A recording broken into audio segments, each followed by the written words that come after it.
Good morning. Welcome, everyone. Happy Sunday. Hope everyone is having an excellent morning. We woke up to half an inch of snow. Lovely surprise this morning.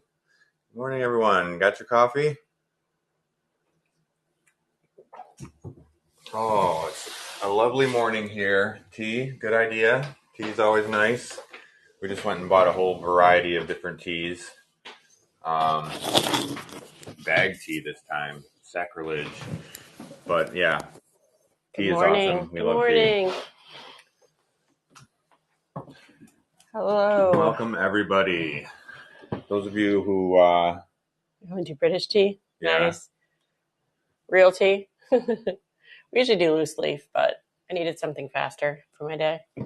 Happy Sunday. Thanks for joining us last night. If you guys were with us over on YouTube, we appreciate it. we had a lot of good times and Good random plant chores. Yeah, it So was fun. it was very productive. Got a lot of stuff done. Stuff that I've been needing to get done. So it was a good evening. Those of you who joined us, yeah, If you didn't, you can go over there and watch it again if you want to. it's available. Yeah. What are we doing today? Today we're going to show you some more plants, and then Caleb's talking about pest prevention. We're going to go through our routines with you. He's going to demonstrate what we use and how we apply it and stuff like that. Put on my fancy suit. Yeah. I'm glad you enjoyed it, Kim. Thank you. Yeah, we have a lot of fun when we hang out. So doing some plant chores and having conversation with everybody, we always enjoy that. So definitely next time, if you didn't get a chance to join us, come on out and then, take part. Yeah, it'll be fun. Yeah. So if you got questions along the way, make sure you ask. If you want to see something, just shout out. We brought in a few trays here. How would you bring in? 6? yeah. But obviously we have more in the shop than we have listed out here this morning. So if you wanted to see something we haven't shown you, just let us know. If you want to know if we have more of something, just ask. What else? We restocked soil last night. That was one of the things I did while we were on our live. Is I bagged a bunch more soils on the floor back there still. Yeah. So ready to go. No, I didn't actually. Yeah, no, we missed it. Unfortunately. I had alarms going all day, but I didn't have the time to get to it. We have this hard position where like all the great raid trains are on Saturday, but it's like literally the only day we have to do the rest of our life stuff. Like there's so much to do around the house and whatnot. So I feel like I'd miss out on all the good stuff. What should I add to my wish list? What did you see that was good? I saw some highlight reels and everybody looked amazing. Good morning. Yeah. Everybody gets really into the I love it. Costumes and the fun times and all that. I think it's a very interesting. It makes it fun. It makes it fun. Yeah, it makes it interesting to see how everybody's going to interpret the costume, and I just appreciate the commitment it takes to do that. Yeah, big time. Yeah. I know how much work those sellers all do, and then to put that together on top of it. Right? Like, wow. And bubble machines, way Fantastic. To go. Yeah, I mean, it was probably one we shouldn't have missed because there was a point in our days where we were ravers, but yeah, I still have lasers, smoke machines and stuff. We could have really pulled something off there. I don't intend to do that, but the speed is crazy. That's another thing. We're just not good at fast. We don't do fast. Poliana IMO2. Ooh, okay. I'm gonna look that up. Interesting. I feel like we have very similar tastes, so if you liked it, I probably like it. There's a good chance, yeah. All right, well. Oh, I need baby leaves. Ooh. I have one that I've been waiting to cut that has the teeny tiny baby leaves. It's been a while since I cut it. How long? A million years. It seems like only yesterday, it'll be 24 years this year. Yeah. Can you believe it? Mm-hmm. I had to think about it for a second. Yeah.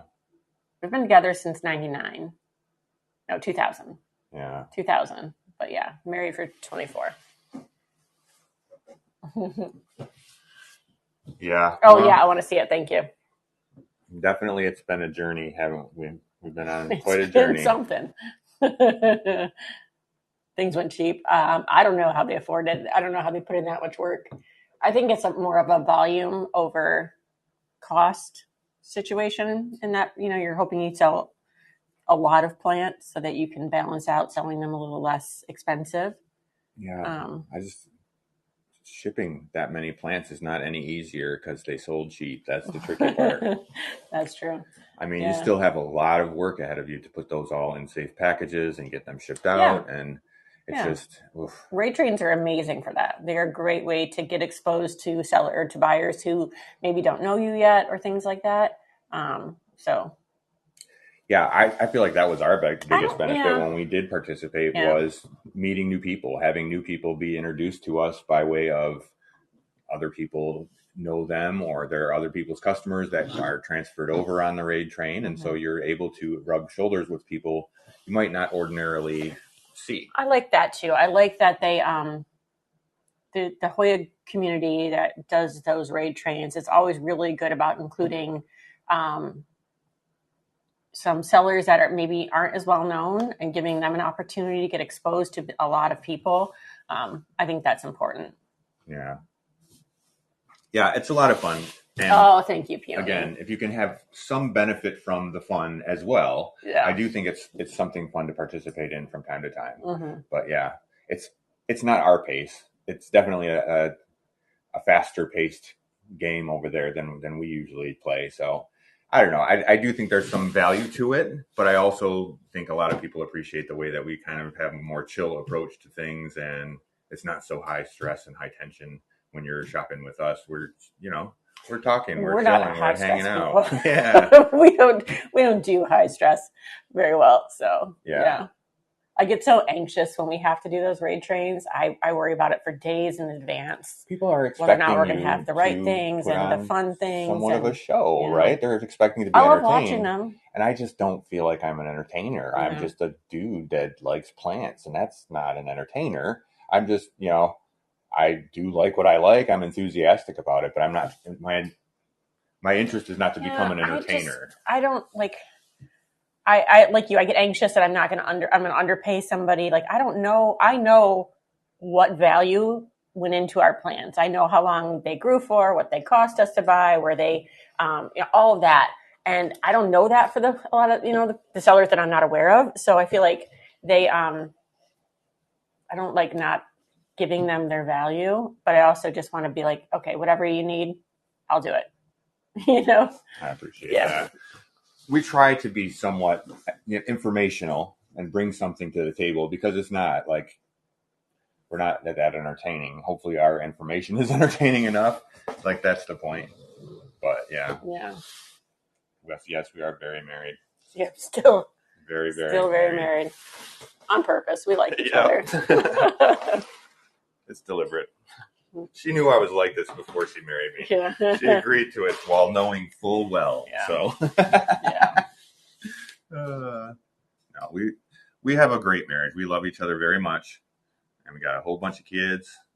And thank you. I'm so glad that you have been pleased with the product that you got from us. That's always what we want, is that you are never disappointed, and if for some reason you are, that we make it right.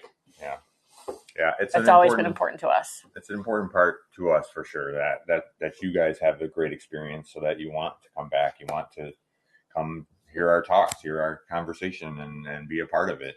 That's part of the community we've tried to build here. Yeah. We appreciate you guys. Thanks, guys. Make us feel so good. Yeah. Getting our heads all puffed up before the show. You get all blushed. Getting our cheeks all rosy. We're here to sell Hoyas today. So if you want to hang out and sell Hoyas with us or buy Hoyas with us, then,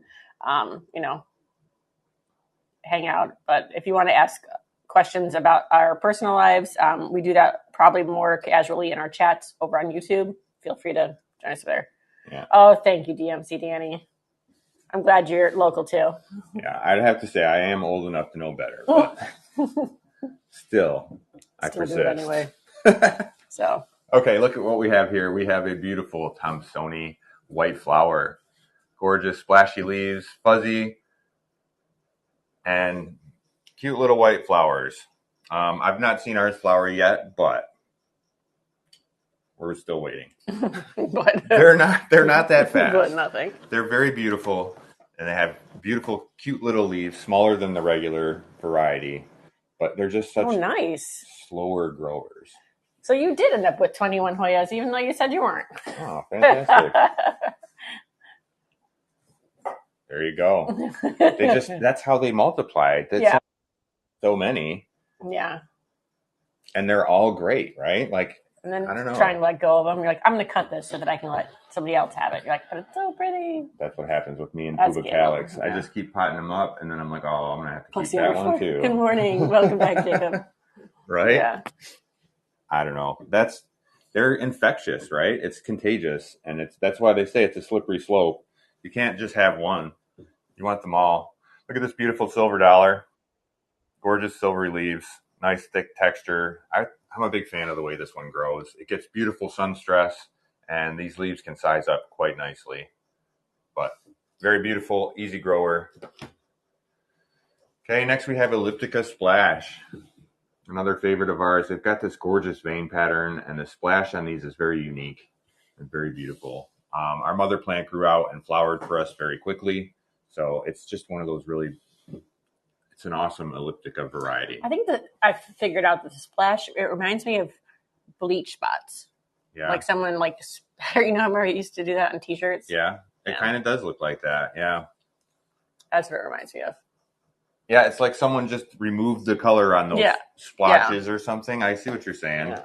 Like it got bleached. Yeah, it does kind of look like it. I'm glad to hear that, Boudini. Says it's a beast over there. Yeah. I think they grow fast, don't they? Yeah. And then they're just, wait till it flowers. The flowers on it are really pretty. So I enjoyed that about it. And it flowered much faster than our standard Elliptica has. So that's another positive characteristic. All right, check this one out. This is a Sigillatus intervariegated, giving us beautiful color range. Really great variegation on that. I'm a big fan. This one's been growing like a weed. Very fast and very beautiful. Highly variegated. I just love it. Very consistent, too. Some of the others have not been so nice to us. This one has been really a high performer, so I'm a big fan. Okay, another favorite of ours. This is Bankulu. I get them mixed up sometimes. They both came in the same import order, and they're both favorites of ours. But they've got different vibes. This one has this beautiful purple midrib and these gorgeous velvety-looking leaves. Pretty fast grower. They're not velvety, but they look velvety. They look it. Yeah, they have that They're almost look. leathery. I'm a huge fan. Bankulu is definitely one of my favorites. And I think we'll always have a nice Bankulu around. Yeah. Okay, next, another favorite of ours. We just did some repotting last night of our mother plant of this Para Elbow. I'm going to grab it. And it came out so pretty. I'm so happy with it. We took 2 cups and repotted them into this hanging basket. Just enamored with. It's super cute. Look at that. Adorable. Para Elbow just really comes into its own when you get a little bit of it going. Once it grows out a little. This was like kind of lopsided and the cup kept tipping over. So this was perfect to get potted up into this nice little hanging basket. That's going to be fun to grow. And obviously it's a mother plant, so it's going to give us lots of cuttings too. But it's a good way to grow it, and it gives me a little bit more shelf space to work with because that was 2 cups on the shelf, and now it will be 1 basket hanging up above. So, yeah, Para Elbow, a favorite of ours. They have I like to describe it as sort of a chalky texture to the surface. It's sort of matte and almost like subquintuple nervous texture to it. I know I say that like you know what that means. If you don't have subquintuple nervous, that may mean nothing to you. But it's just like it feels sort of suede-y or something, but very fine. It's like a succulent, like an not echinacea. That's a flower. Echeveria. Yeah. It does have a very succulent leaf and stem, but it's an interesting one. And I really, like I said, I've really fallen in love with it. It's super gorgeous. I think it's like Incrusata, but mini leaves, and they're much more stable. Incrusata has been kind of a a fussy plant for High me maintenance sometimes. girly. High maintenance. When you let it go dry a little bit, those white leaves tend to fade and get really brown and crunchy, and Oh, it's yay. Good. kind of a struggle. We did start the silica to see what that does. Yes, and hopefully that will start to make a difference. It to all of our waterings now. Okay, let's talk louder for you. Shirley said talk louder. She's about to get into the shower. All right, well, raise the volume. All right, check this one out. This is Renuenensis, another favorite of ours. Again, when we love it, we keep a big one around. I have a giant one up in our bedroom. I just had to wrangle it back in onto the trellis. Renuenensis is just one of those amazing leaves that it's hard to get enough of. I just want it to be as big as it can be, so I've just let it grow crazy on this trellis. It flowers regularly, and it's just a beautiful plant to have nearby. So I really enjoy it. It gives you all that vibe of the Finlaysoni with these amazing. The shape of the leaf is really unique. It gives you this really deep mid-rib crease, and then the leaf is sort of like wavy down the length of it. It's really quite striking. And again, it's one of those plants that every time you turn around, it's giving you another really beautiful leaf. So getting attached to one leaf or another is like, I don't know, it's kind of a futile errand, I think. You're just going to fall in love with the next one even more. So it's just, you love the plant one way or another. It's just a beautiful plant. So get yourself a Renuenensis. Enjoy the ride. Okay, someone might have bought this one. I thought I saw it may be this one or the other. There's two available today, but this is a tequila. Super gorgeous, easy grower, but you can see this is quite a beast of a plant here. The other one is not quite as long, but equally beautiful, just different. Yeah, we're going to try it on a few things and see how it goes. Silica. Yeah. We're adding it to all the water. So Hoyas are going to be receiving the treatment as well. So we'll see how that affects everything. As far as I understand, you can use it in the prop boxes too. Oh, really? I don't know that I will, but I would wait. There's a hydroponic directions on there for hydro systems.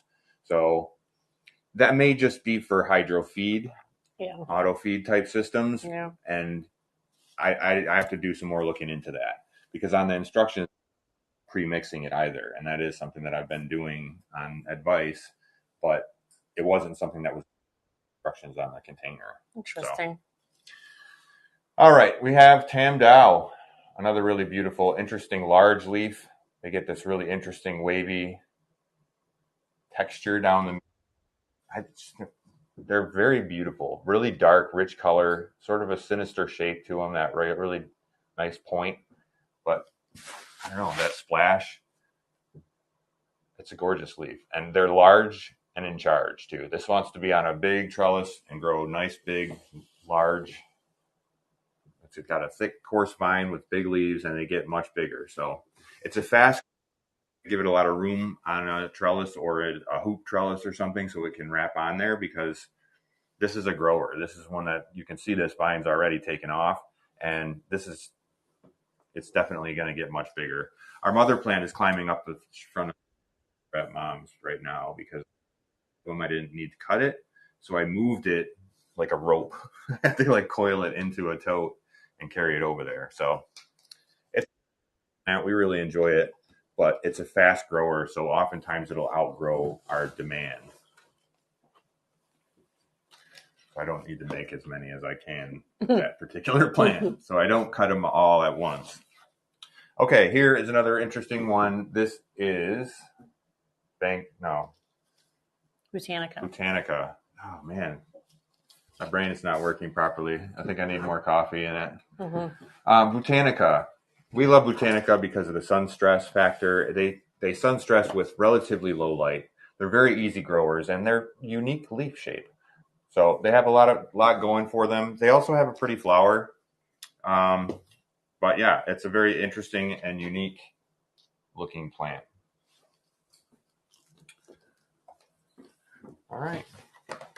That's that tray. Let's do this one. Got some beauties on here. some of these are some unsung heroes. This is a cool one. We haven't had one of these available for a minute. This is an IML 1029. Has a very unique looking leaf. Back. Super beautiful purple midribs on the back. I'm a big fan of these, but they've got that real Costa Phila vibe, but also almost a little bit of some Larissa or Viola with the cup to the leaf. They just got a real cool vibe. This one is grown in some pretty bright light, so you can see it's got that lighter green color, makes those veins really pop. But IML 1029 has also got a really pretty flower too. Okay, next we have this beautiful Sunrise, gorgeous, easy growing member of the Lacanosa family. Lacanosa obscura, correct? Correct. Super beautiful. These sun stress really beautifully, and they grow very fast. They flower very easily and very fragrantly. And this particular cultivar is known for growing these giant leaves. So very unique and interesting. I think that it's just a really pretty specimen. There's no distinction on it. It just grows really big leaves. So if you want a Sunrise, do you have more of those that one sold? I do. If anyone needs another, let us know. I do have more. So yeah. All right. Next we have penny candy. This is a pretty large plant also. A great sun stressor, very beautiful. They have this really interesting raised vein texture to the leaf, which I find really appealing. But also that's, how they sun stress. Those veins stay green and the rest of the leaf changes color. It's super pretty. And they grow really fast. They size up really big.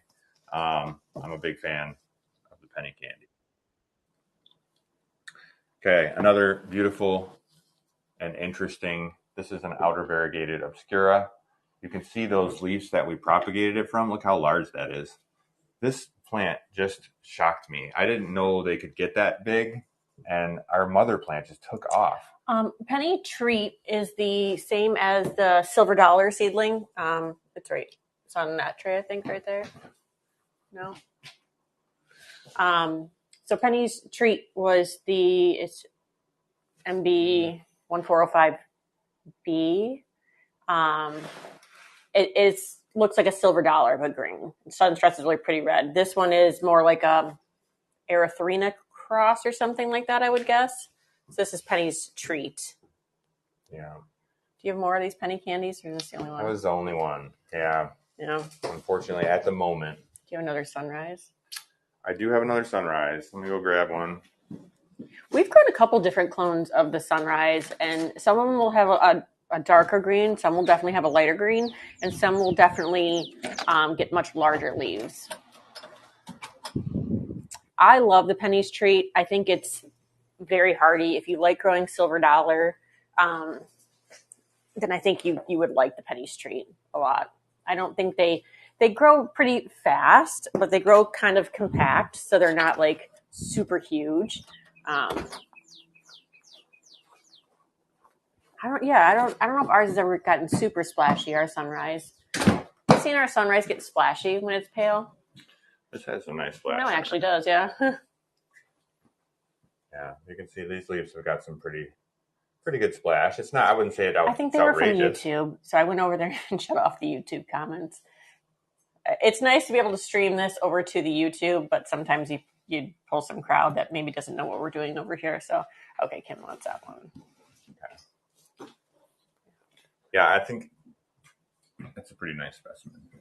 They don't all have splash. This one actually does have a little splash too, but some do, some don't.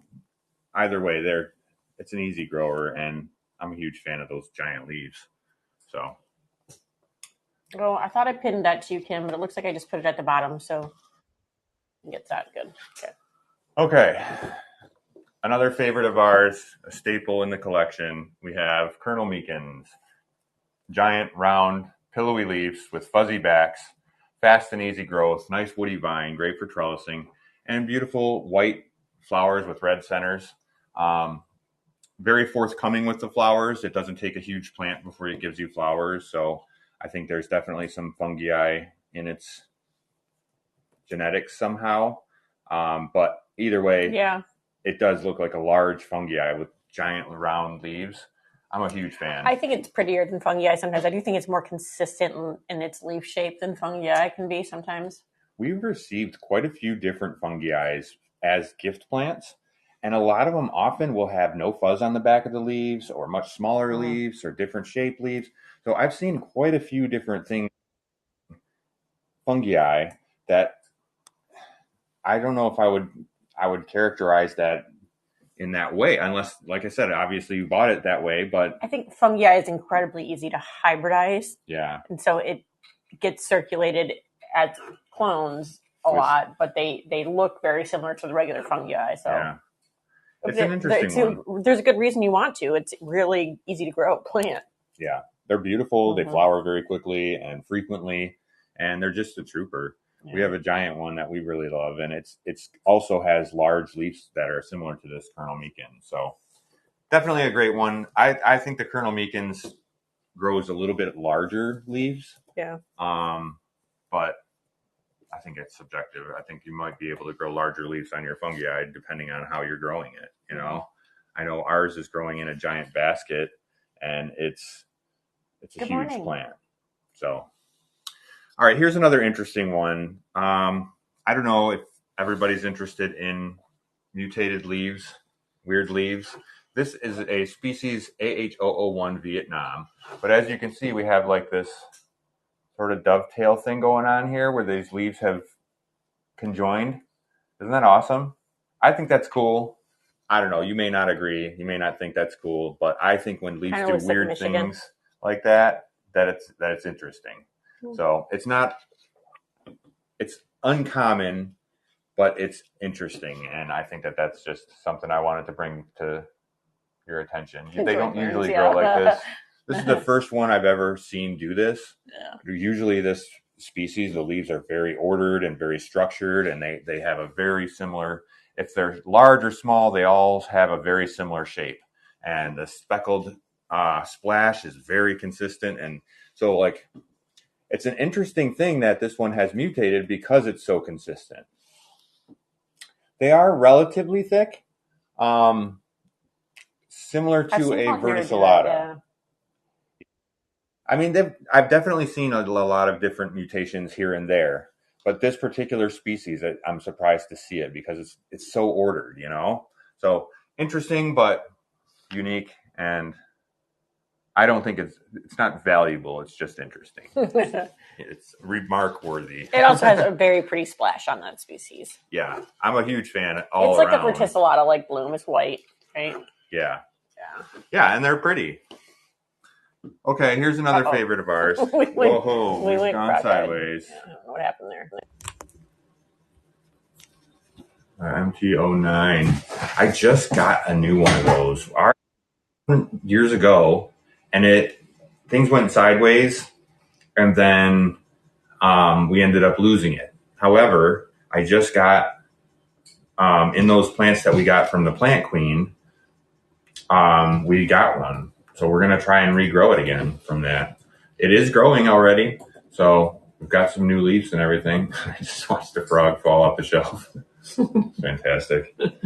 You know, sometimes there's the distractions. All right. Next we have Achi Bogor.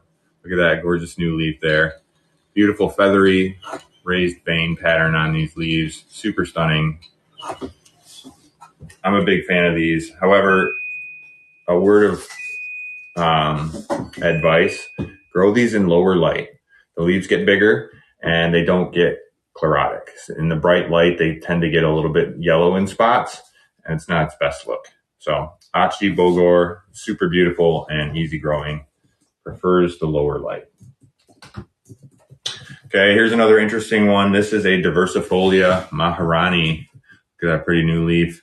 These have grown some very nice, consistent, beautiful leaves.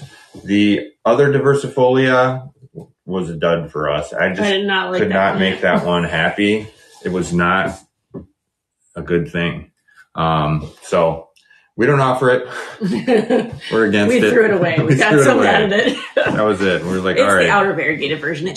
It never looked pretty, no matter what we did to it. It just Looked weird. They grew really weird, long vines, and the growth was at the end of an awkward vine. And they're Yours just too? Okay, that makes kind me feel better. of weird and ugly. And every leaf was different. It couldn't get a consistent leaf pattern, like a distinct leaf shape. Whereas these are very distinct, and each leaf looks like it's what it's supposed to be. You know, these ones, they were all different. They all had weird whatever. But this has got Maharani does grow much nicer. Yeah, they're beautiful. They're easy growing, much thicker leaf. And yeah, I've noticed right away that they're much better growth. Next, we have AH041. Very beautiful. Look at that giant leaf. Absolutely gorgeous. 1 or 9? 9. 9. Sorry. I always get them confused. They look very similar. And I do have some ones in the prop box right now. But this is an AH049. Again, it reminds me of an elephant with these big, giant, pillowy leaves. Great splash, great veins, great shape. But they also sun stress really pretty, and they get gorgeous splash. What's going on with this camera today? I'm going to fix the back. Are we out of battery? I mean, I charged it overnight. No, I think this is just rated weird on it. Business. I didn't set it up properly. All right, while she's working on that. Oh, we just went out into the... Uh-oh. We're there. Just give me a second. Okay. Guys, don't get seasick here for a minute. Oh. I have to reset it.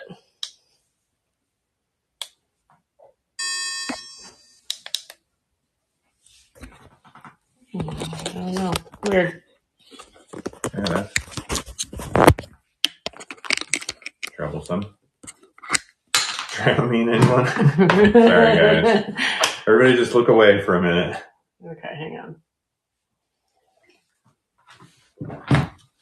Trying to get this gimbal to work properly. It's not cooperating.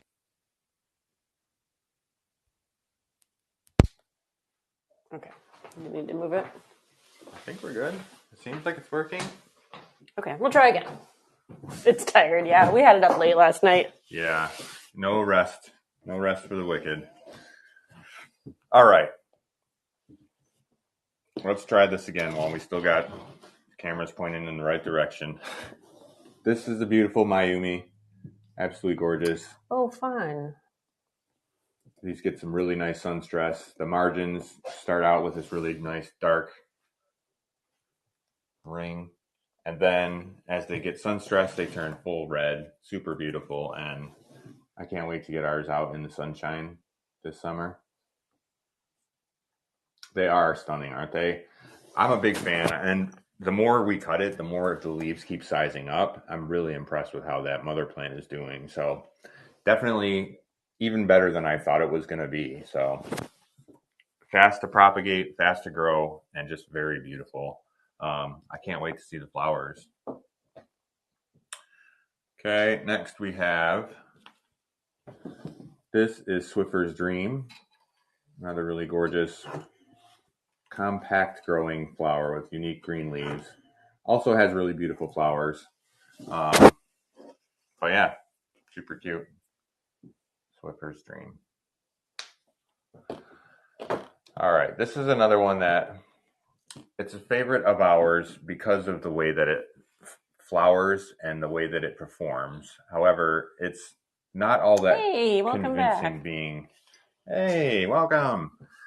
It's not all that convincing in its small size and stature like this. But as you can see, there is a peduncle on this plant. This is flagellata. The flowers on this are so cool and so interesting. The leaves slate-like. They get this really unique matte texture and color. They remind me of stone. It's just super pretty, and the flowers are fuzzy and have little whiskers. They're super adorable. And they look like little squids to me. Yeah. Yeah, so Catherine's been binding books, making literature. That's awesome. Yeah. We've missed her. I wish I was going to the Philadelphia show. That sounds really nice. What's the Philadelphia show Philadelphia Flower Show. Remember we watched that Oh. video on that? Yeah. Like ages ago, Yeah, right? a long time ago.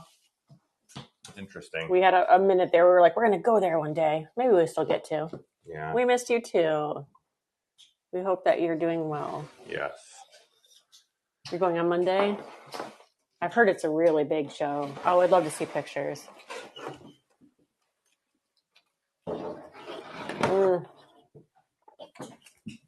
Yeah. Okay. Another tray. This is another favorite of ours. This is Leonensis. Absolutely gorgeous. Huge, wonky, pink leaves. Pink splashed leaves. Very beautiful. I just love the shape of these. They kind of remind me of a giant viola, but with beautiful pink splash. Easy growing and very beautiful. One of our favorites in that category with the Forbessi, Afforbessi. They all get that really interesting shape of leaf, and then they get that beautiful pink splash. It's highly addictive, I find. So pretty. And once you see it, once you have it, you want them all because it's slightly different on this one. And now I must collect them all. Okay, next we have beautiful Fecci Fusco. Super beautiful. This is a great cross. I don't know, you probably heard me say it 100 times, but the parents both come out in this cross. And you can see the shape of the leaf, the texture of the leaf, the veins. That says Fecci. And the outer margin says Fusco. So they're both well represented in the cross. I think that's very interesting. Not all crosses are that way. Sometimes the genetics get lost in there and you can't tell what the parentage is. This one, it's almost obvious. You can look at it and see, oh wow, look at those dark margins. I wonder if that has something to do with, so it's not always so obvious, but I think that in this case, it's very beautiful to see that represented like that. Here's another favorite of ours. This is an Aff Lambie. Absolutely gorgeous, super splashy. These have a very interesting texture, and it's very unique. Also have the beautiful purple midrib. They sun stress to a really bright or dark red color. I prefer growing them in slightly lower light where they get this really beautiful splash that turns pink and a little bit more green, darker colored leaves. You can see on this lower leaf how that rich, dark color comes in the lower light. It's just so pretty. It does stress really nicely too. People often sell it as Lambie red. Yeah. Because it gets a beautiful red color. It's the same species, just a high stressed version of it. Yeah. All right, here's another great one. This is Motuensis, right? Correct. Yeah. Look at that beauty. This was a gift from Catherine. She sent us this one, not the specific one, but the species, and I really love it. I think it's really cool. It definitely has a place in our home next to our globulosa. They just have very fast growth, very beautiful, glassy looking leaves. They've got that really shiny, glossy look. They just lack the fuzz of the globulosa. But very fast growers and just very beautiful. Easy to grow, easy to propagate. You can see it's just teeming with roots and it's very happy. Very easy and very happy is a good way to be if you're a plant. Okay, here's another one of our favorites. Easy growing. Another great cross. This is an Erythrina and Jennifer. They get really great dark margins. They have a really decent vein structure similar to the Erythrina, but the flowers are very Jennifer-esque. Hold that up. This one not photoed. I don't have that one. Well, there you can see. How much is that? I think we had these in for $35. A bargain. A really great plant, and as ours is growing out a little bit, it's upsizing the leaves quite a bit. So I'm really interested to see how big they can get. They've generally stayed about this size for us. So I'm just kind of got my eye on one of our mother plants that's sort of taken off and started growing these leaves that are like 3 times the size. So, well, I guess we'll see how big they can actually get. But so far, that one's really outdoing any of the others. I do like my fertilizer over here, and I think that helps. Also, having these larger cups, larger amounts of soil, tends to give me a little bit more space in between watering. So I feel like the plants are just well nourished during that time, and they're able to just take off and grow. Um, I also think that starting them off with as many roots as we do Yeah, I think that gives makes us a a difference. little jump start when they get into the soil. Now they're getting full fertilizer, and they have a lot of roots to accept it, and they just go like crazy. So I do think there's something to the full picture and how it all comes together. And I'm just always trying to outdo myself and trying to make it even better than the last time. So I just think that's part of the struggle is keeping up and making sure that the product stays at the standard. So speaking of the standard, look at this beautiful Helwegiana. Lots of cute new growth. Absolutely beautiful. I'm a huge fan of this. We're actually about to take one of our mother plants down off the wall or the fence. I call it the wall, the Great Wall. No, it's the fence is not long for this world, It's folks. days are numbered now. I am slowly but surely untangling a lot of plants off of there. So this is one of the ones that's out there growing and flowering for us on a regular basis, but it will be getting a little bit of a haircut, and it's one of the last few that are truly entangled in the fence. And then it'll be the great reckoning. We have to move all those plants out and put the new shelves in. So yeah, we'll definitely have to film that so you guys can watch the madness. We have some grand ambitions for this summer, so definitely stay tuned. We'll have some interesting content, and yeah, we just bagged up a bunch of bags of soil last night because we had to restock. But yeah, it's one of those things. The soil makes a huge impact on success. If you're having the right soil, your roots get the right amount of moisture, the right amount of nutrients, evenly dispersed, and the right amount of air as well. That is huge, and I think it's underrated or under discussed how important that air exchange can be. When you pour a slug of water into your cup, it flushes through and it pulls air in behind it, and that is super important for your roots to get that oxygen. So, peregrine durian, a favorite lacanosa, adorable little tiny splashy leaves with gorgeous sunstress. Did it? Mm-hmm. Oh, lucky grab. I think I have a couple more, so if anyone else is interested, don't be shy. Yeah. Aren't they gorgeous? I love it. It's like a bowl of candy every time I look at it. Has yours flowered yet? Because the flowers are tiny and adorable as well. Incurvula pelta. These are also have cute little adorable flowers. Oh, she's rude. Yeah, it'll happen. Ours had to grow a pretty long vine away from the cup in order to grow a peduncle and actually successfully flower. So it did take a little while, but it'll happen. This one either for some reason. Price on it? I think this was at 55. Another favorite of ours. They have adorable little flowers. The Lacanosa was a peregrine durian, a favorite of ours for their tiny, tiny little leaves and sunstress. Absolutely gorgeous. Did you need to see another one? Because I do have more if you'd like. Okay, next we have Sangii outer variegated. Another favorite, fast, easy grower. This splits off and vines, like you get multiple growths, and it turns into a big bushy full plant. It's a very beautiful. The new growth comes in and has that cute pink emerging color, and then as it hardens off the leaves, they turn to their white variegation on the outside.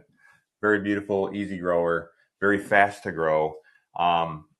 It's not entirely convincing with a strand in a cup like that, but it definitely grows very quickly and will turn into a full cup before you know it.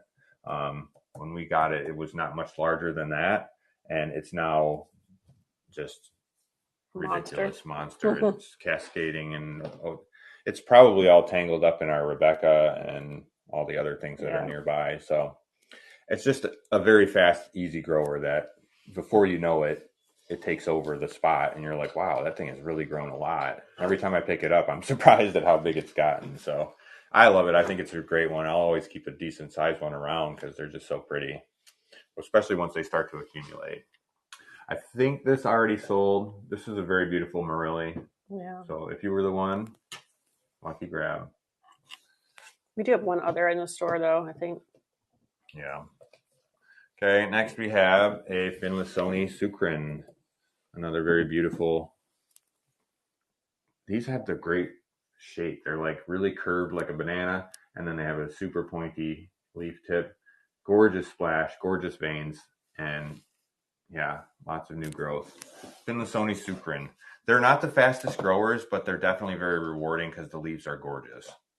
So sometimes there's a little bit of a trade-off there, and I feel like that's one of those cases. All right.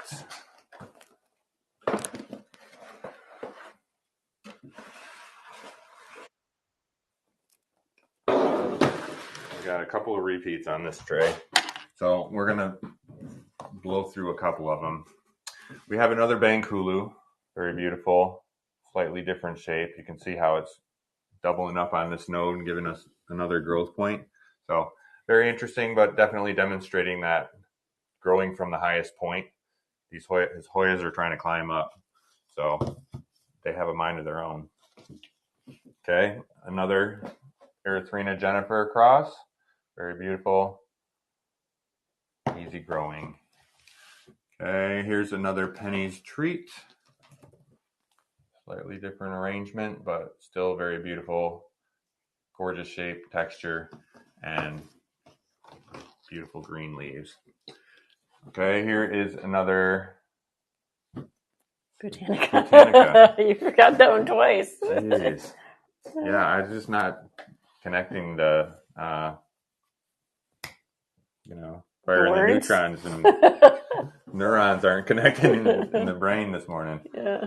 Okay, Botanica is the one. Again, very beautiful, easy to sun stress.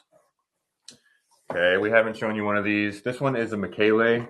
You can see it's got some new growth down here as well as a vine, but the original propagation leaf has a little bit of some damage to it. Gorgeous silvery splash. These are a little bit on the slower side. They're rewarding in a different way. They don't reward you with fast growth, but they definitely reward you with beautiful growth. So when they do pop off a leaf, you're like, wow, it's so pretty. I can't help it. I'm going to take 5 pictures of it. But you're not going to take your camera out every week. That's just the reality of that plant. They're gorgeous and definitely worth having, but it's just not going to be your fastest grower. This one just might be. This is a Carnosa Wilbur Graves Silver. Absolutely gorgeous, very quick to grow, but look at those gorgeous leaves. Very unique silver on these and also really great shape, great texture, and I'm just very impressed with these. I've heard feedback from a lot of people too. A lot of our customers are saying they are really impressed with how this plant has grown. It's so pretty. For us, yes, that's the one. For us, the leaves doubled in size when we got it. They were much smaller than this when we received it. And so also survives neglect. Fantastic. Yeah, I think that that's one high rated quality of a lot of these Hoyas is that they can withstand another hobby taking over your attention and your time or just busyness with life sometimes. You know how it is. Sometimes you just don't get a chance to get around to your plants in time. It's nice to have some that are going to be hanging in there for you when you do get there. If they're all multifloras, you might have trouble on your hands. All right, BPO1, another favorite of ours. I didn't realize how pretty these were until we got gifted one. They're so cute. I really love the leaves. They're somewhat thin. They have a gorgeous vein pattern. They also sun stress really nicely. And again, this was a creeper. We didn't realize how cute it was until we had it in our possession. Okay, another Sangii showing off that gorgeous variegation on those 2 leaves. Several, but another really great easy grower. Okay, Molly.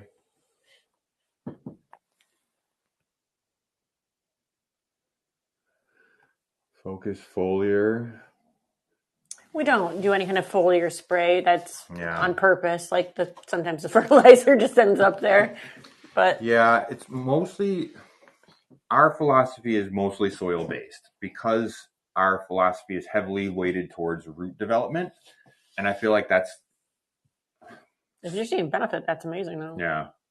I have heard a lot of people using orchid spray and foliar fertilization techniques. My concern with that whenever using foliar sprays is always going to be in an indoor situation, is it going to dry out fast enough to prevent fungus from affecting the leaves in some way? Sometimes when you have moisture in a closed space like that where leaves are touching together, you'll get a spot that stays wet for longer and you'll end up prone to fungal outbreak. In our homes, whether we try or not, there's dust that accumulates. And when you go to spray a spray on and there's dust on the leaf, that's already fungal outbreak waiting to happen. And so if you add moisture, it can trigger those things that are already sitting there on your leaves. Now, if your leaves are immaculately clean and you're adding a little bit of some foliar fertilizer, there's nothing inherently wrong with that. However, there are other things that can affect 91 success. Ooh. Oh, wow. Holy moly. Yeah, we don't get that here. Yeah, so it does make a difference in what your environment is, if you're going to deal with those problems the way we deal with them or not. Yeah. I feel like we can get high enough humidity that it doesn't help that situation. If you're in a very arid situation, it's going to dry out a lot faster. Absolutely. Yeah. Yeah, and then you can put as much moisture on the leaves as you want. It's just going to Probably still evaporate not in enough. 5 minutes and be gone. Then you're in way less risk of prolonged moisture with house dust. Something like that can be detrimental. That's the reason why I would avoid it, is I don't put a lot of emphasis on cleaning leaves. And so for me, a foliar spray is a little dangerous, whereas I'll occasionally take them and shower them in the shower or something like that, rinse them down or whatever with the sprayer. But it's very rare that I do that, and it's with a heavy ventilation that I would try that. See, my Hoyas are piled on top of each other. So if I spray that, it's going to be wet for a minute. And even with the heat going out in the garage, that can stay wet in certain spots where the air circulation isn't moving as well or something like that. So it's a concern that I try to avoid. I try and get it in the cup as much as possible. Obviously, some of it does end up on the leaves here and there. But again, it often will dry with mineral deposits on the leaves and fertilizer residue and stuff like that has to be cleaned off. So I try to avoid that to have a nice looking plant.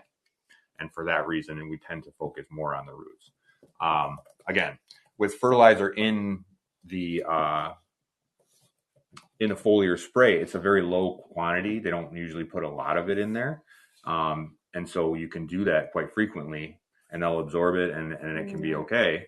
But I would suggest keeping your leaves nice and clean in between, and then you would have less risk if you want to implement that as a method of fertilization. I think you can give more to the roots and the roots can take up more, but that's a matter of opinion. And if you're having good results, I'm not trying to knock it. You can. Yeah, you definitely can. I would dial back how much you're giving the roots if you're going to give the foliar feeding as well, or just give it periodically once in a while and not every week doing a foliar feeding. But yeah, we've had good success with using our fertilizing regimen because it goes straight to the roots and it affects growth in a way that the plant is able to withstand. Well, it's just kind of like an ease of use thing, right? Like, you got to fertilize this many different plants. It's easier to do it in the water that you got to give them anyway. Right. Yeah, and I put the same mix in everything, and it goes for all the plants. We water everything with the same mix. So unless it has special requirements, which like our terrariums full of dart frogs can't have any fertilizer, so that has to be just RO filtered water. Our carnivorous plants that are behind me, they also have to have just filtered water. So there's definitely caveats to that. How often do you water your Calistophylla? It's in a larger container than the rest. Well, I actually have several of them. Oh, yeah. The one that's in a cup like this, I water once a week, just like all the rest. The one that is over at Mom's is in a 4-inch terracotta. It's a different variety. And then I have another one that's in a 6-inch bucket or a 6-inch pot down below that is growing. And I water that about every other watering. So maybe every 2 weeks. But as long as it's got good draining soil, it's a pretty thirsty plant, and it doesn't really mind a good sturdy watering. It does tend to slow down when you dry it out, though. If you let it dry out a lot or often, it will tend to slow growth, and it'll just sit there and stall, which, it's not necessarily harmful for the plant, but it's indicating that it's in a dry season and it's not giving you growth. If you give it a little bit more water, sometimes that'll trigger it and be like, now it's ready to push new vines and give you flowers and all that. But we have a few different varieties of Callistophila, and I've found them to be fairly consistent with that. We do sell trellises. We don't put a big emphasis on them because we can also teach you how to make them if you'd like to make them for yourself. But the ones that we sell are rabbit fence trellises. I put a listing there at the bottom so you can see what they're like. That's our smallest size, is the 3-inch round, 12-inch tall. But we like those because they're easy to make into any shape or style that you want, and economical when you're making a lot of them. What's cool about it is you buy a roll of that fencing and you can make tons of them, and it's very, very cheap to do. Got that earther stem right there we just did last night. Yeah, one. I can grab it. It's kind of is a huge plant, so it definitely needed a larger trellis, but as you can see, it's got that good support, and then you can just clip it off with those little plant clips, and it works really well for support. If you happen to have a leaf that's growing inside of there and you wanted to cut a piece away, it's easy to just take a piece of wire or a pair of wire cutters and trim away a section of that. But you can make this in any size. So like you can buy this fencing and make it just, 2 inches around and 4 inches tall if you want to. Or you could have it 4 foot tall if you wanted it to be an extra tall plant. Either way, you have a lot of options for control on how you build them. So I like to show people how to do it and then say, hey, go to your local hardware store, pick up on some materials, and too top heavy. Top heavy. Yeah. Now you need a large, heavy cash po down below.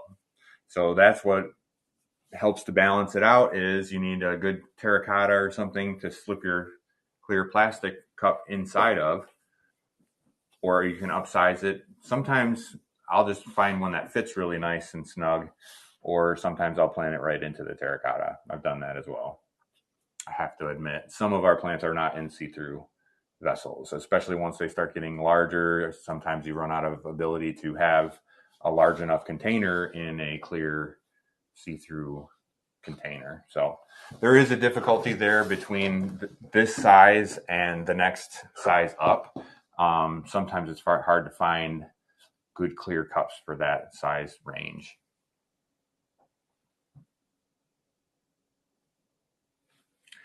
Okay, we get them from UPT. They're just there's a lot of different variety available, but these ones happen to be really nice. They don't smash the vines. They're very gentle when they clamp, and they also can clamp pretty tightly around. Like those rabbit fences are very thin, and if you have a thin vine, it's not clipping on much. And some of the clips they clip with a space around, and it's not enough to hold the vine steady where you're at, and the vine will slip back through the clip even if it's closed all the way.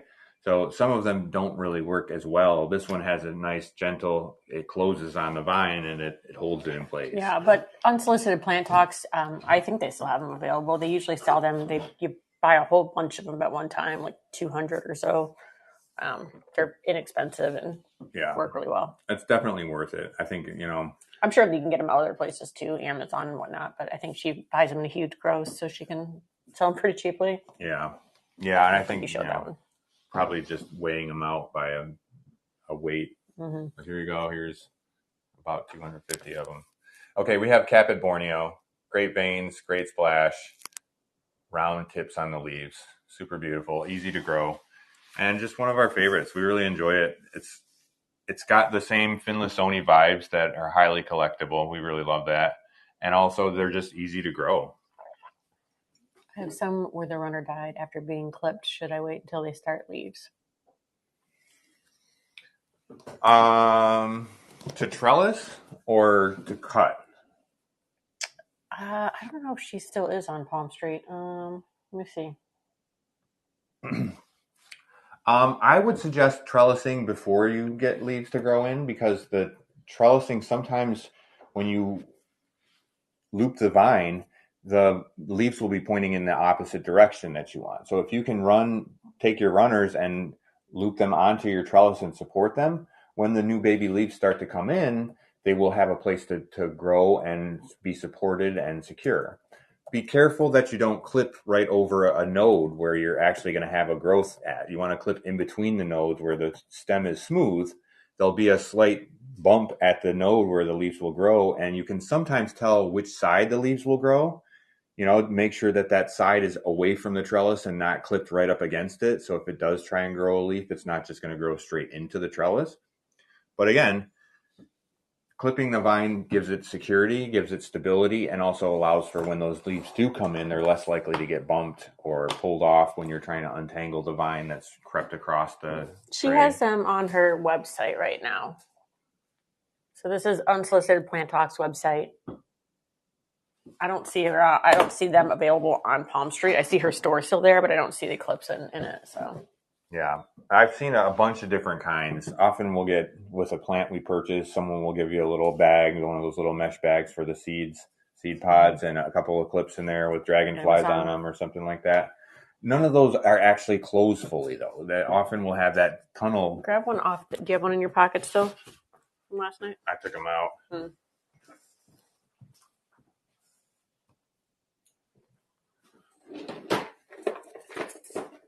Show you what he means. Both. Yeah. Those are the good ones. These are the ones that we buy, and you can see how it closes nearly completely. And they just have a couple little long, so this can go pretty wide. And these are the other ones that somebody else bought. Yeah, these were gifted with plants we bought, but these look like butterflies and dragonflies and stuff like that. But you can see how there's a tunnel through the middle there, where if you clip that, it's a lot wider. Not going to grab the vine and hold it in place to a small. But they're not strong. They're not like super squeezy either. Yeah. Yeah. So it's a gentle squeeze, but it's not going to squish the vine. So that's very important. You don't want the tender, young, thin vine is very fragile, and you don't want to really smash that against a hard trellis and dent it and damage it. Yeah, as it gets more mature, it can withstand a little bit more compression. But yeah, they work for a nice wide range too, because you can get that around a pretty good chunky vine and a little bamboo shish kebab skewer or something like that. So it does work for that.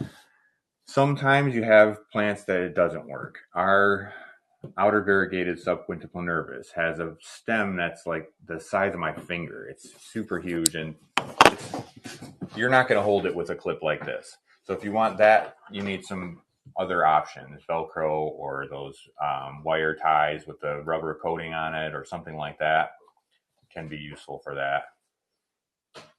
I often will just cut them when they start doing that. They grow sideways like this, and it'll just keep tipping over. And so for me, I tend to cut them when they do that, trim it back.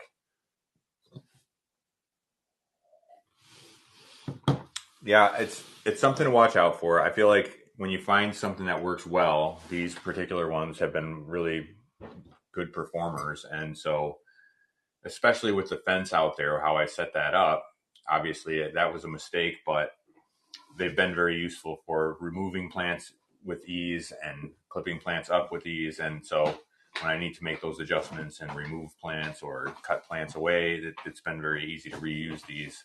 So I always generally walk around with a pocket full of them. And yeah. Okay, is that all the plants? Did we do it? We did some of it. I think we did them, right? We did 4 trays. Oh. Okay, does anyone want to see anything else before Anybody interested in seeing anything else other than me in a funny suit? Microdwarf? Microdwarf. Let's see, where's the... where it's at.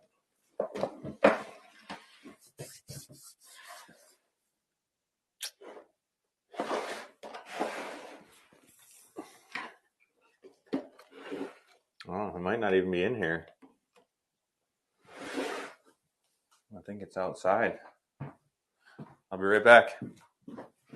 Okay. Anything else you want to see before we move on? We're going to talk about pests and pest management today. What's left? They're all ones you've seen already. There's nothing new that we haven't shown you left. So let me check the list here. These are they're the same ones we have over our terrariums. Ecodon, I think. Caleb, what's the name of the lights we have over the things in the terrariums? Ecodon or Jungle Dawn? Jungle Dawn? Jungle Dawn, that's it. Yeah, I can look them up on our Amazon. Okay. I have a small one I think is in the store. Mm-hmm. Yes, those are them. To Jungle Dawn. Arcadia. Yep. I also have this larger one. This is not pictured. Okay. All right. So, no need. We owe you 1 million plants anyways.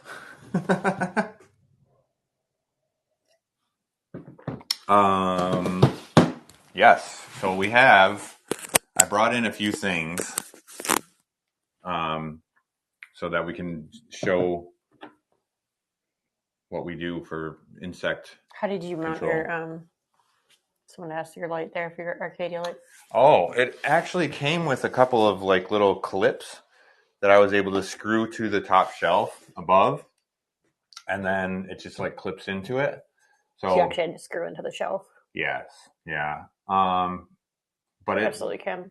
It's working pretty good, and I've definitely enjoyed it. The only thing is, I wish I had 2 of them in there, or I wish I had a longer one in there with more light, because I feel like some of those carnivorous plants can really take a bright light. Definitely will keep you in mind. I do have some cooking, but they're not quite ready yet. You're on the list for them because you've told me.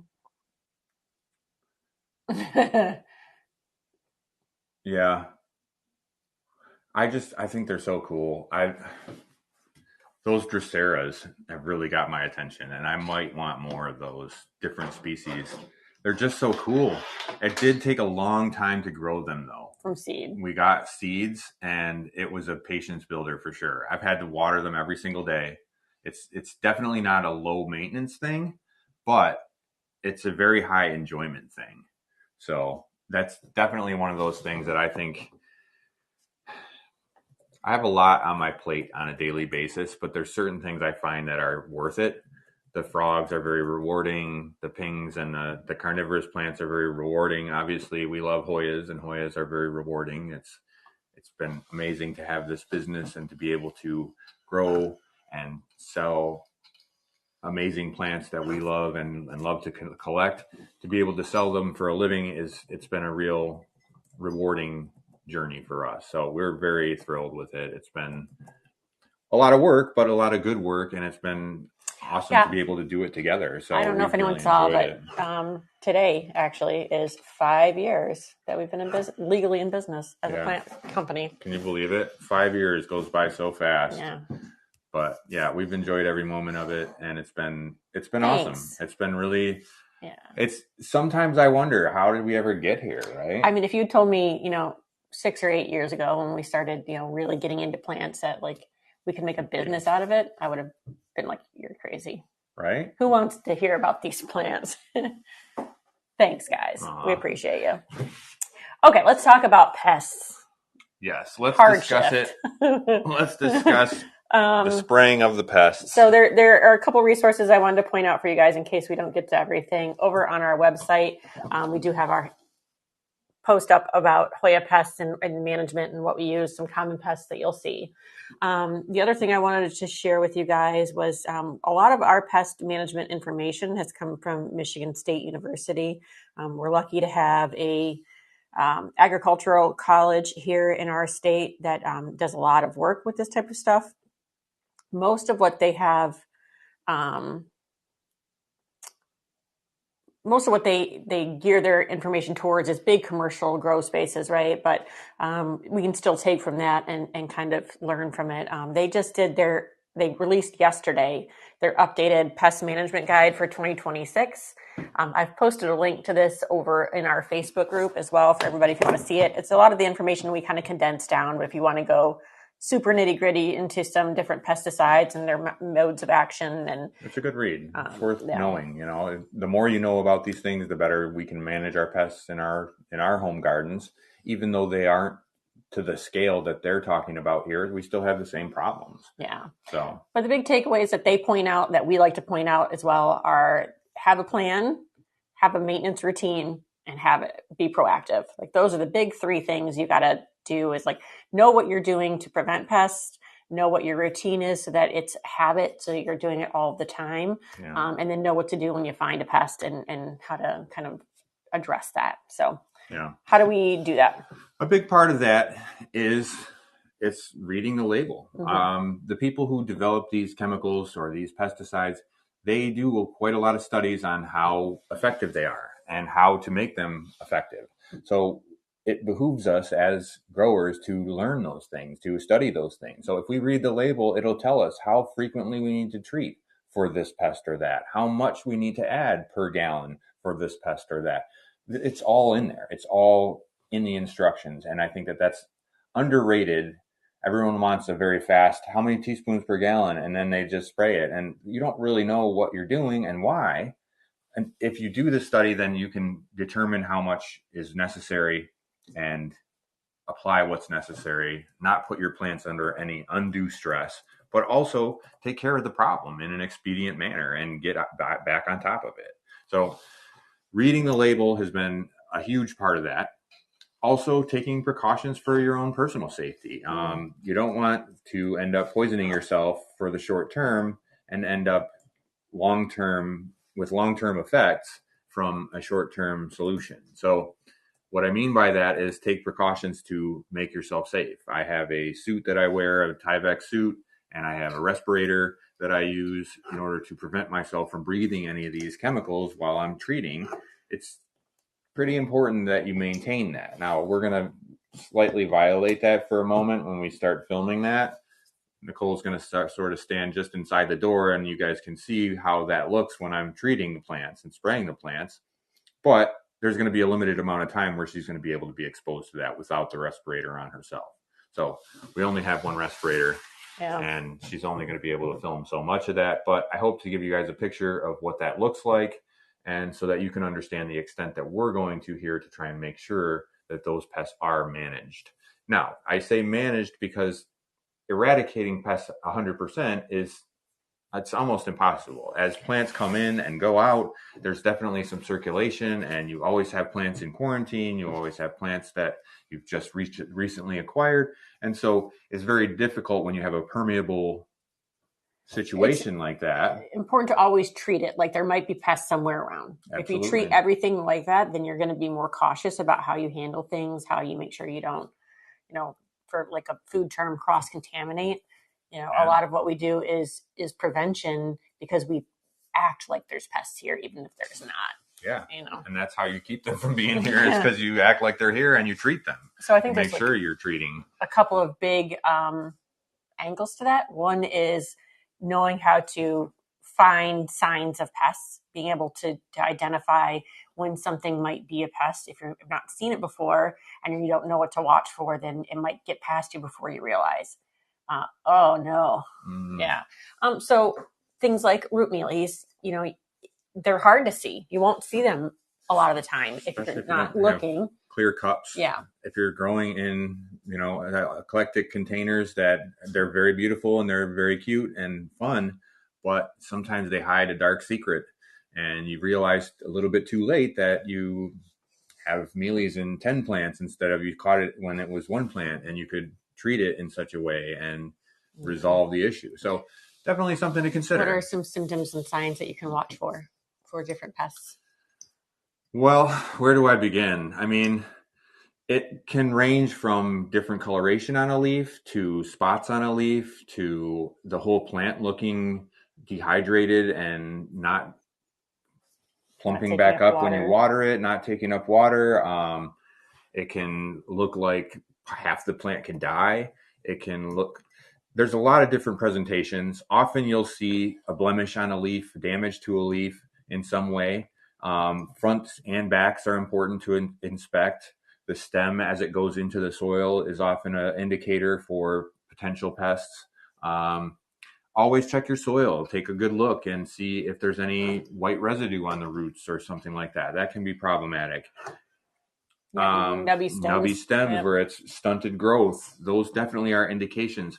Also, shrinking of leaf size. If you're seeing your leaves diminish in size as it's growing, there are exceptions to that rule, and I can explain that. A cascading plant sometimes will diminish its leaf size as it is growing another vine that's trying to reach upwards.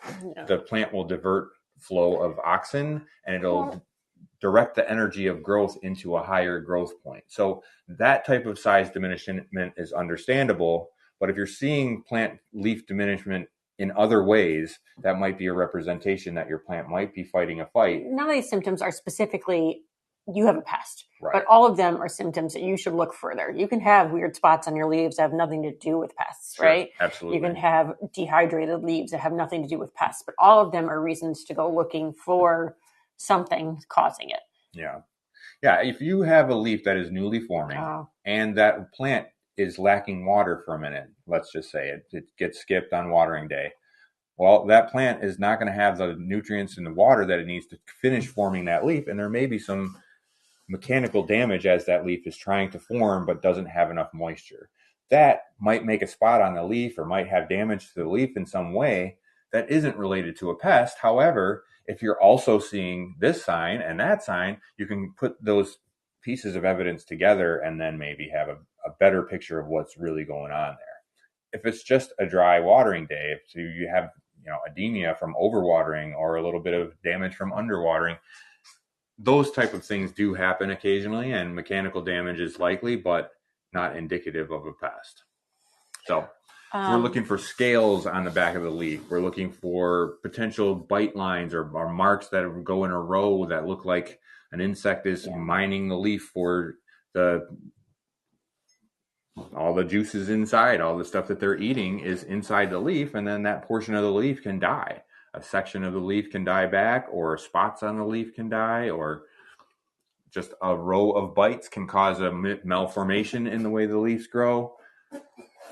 Broad mites can be really frustrating to deal with. So I understand broad mites were actually included in MSU's guide this year for the first time, because I think it's becoming more and more prevalent in a lot of greenhouses, unfortunately. Yeah. It's one of those pests that get by really easy because they don't show big, drastic changes at first. It's a little bit of growth change, a little bit of a nubbiness or a spot on a leaf, and then suddenly you have a whole infestation. So I feel for you that you have to deal with that. It's never fun. Beneficials certainly can be a great mode of action to try to come at them. If you have a really active infestation and you want to knock it back hard, I would prefer to use a chemical, but that's because we can, right? Exactly. Yeah. Right. Yeah. Absolutely. But I think beneficials can do a really great job if they're used correctly. And I think they do a great job for prevention. Yeah.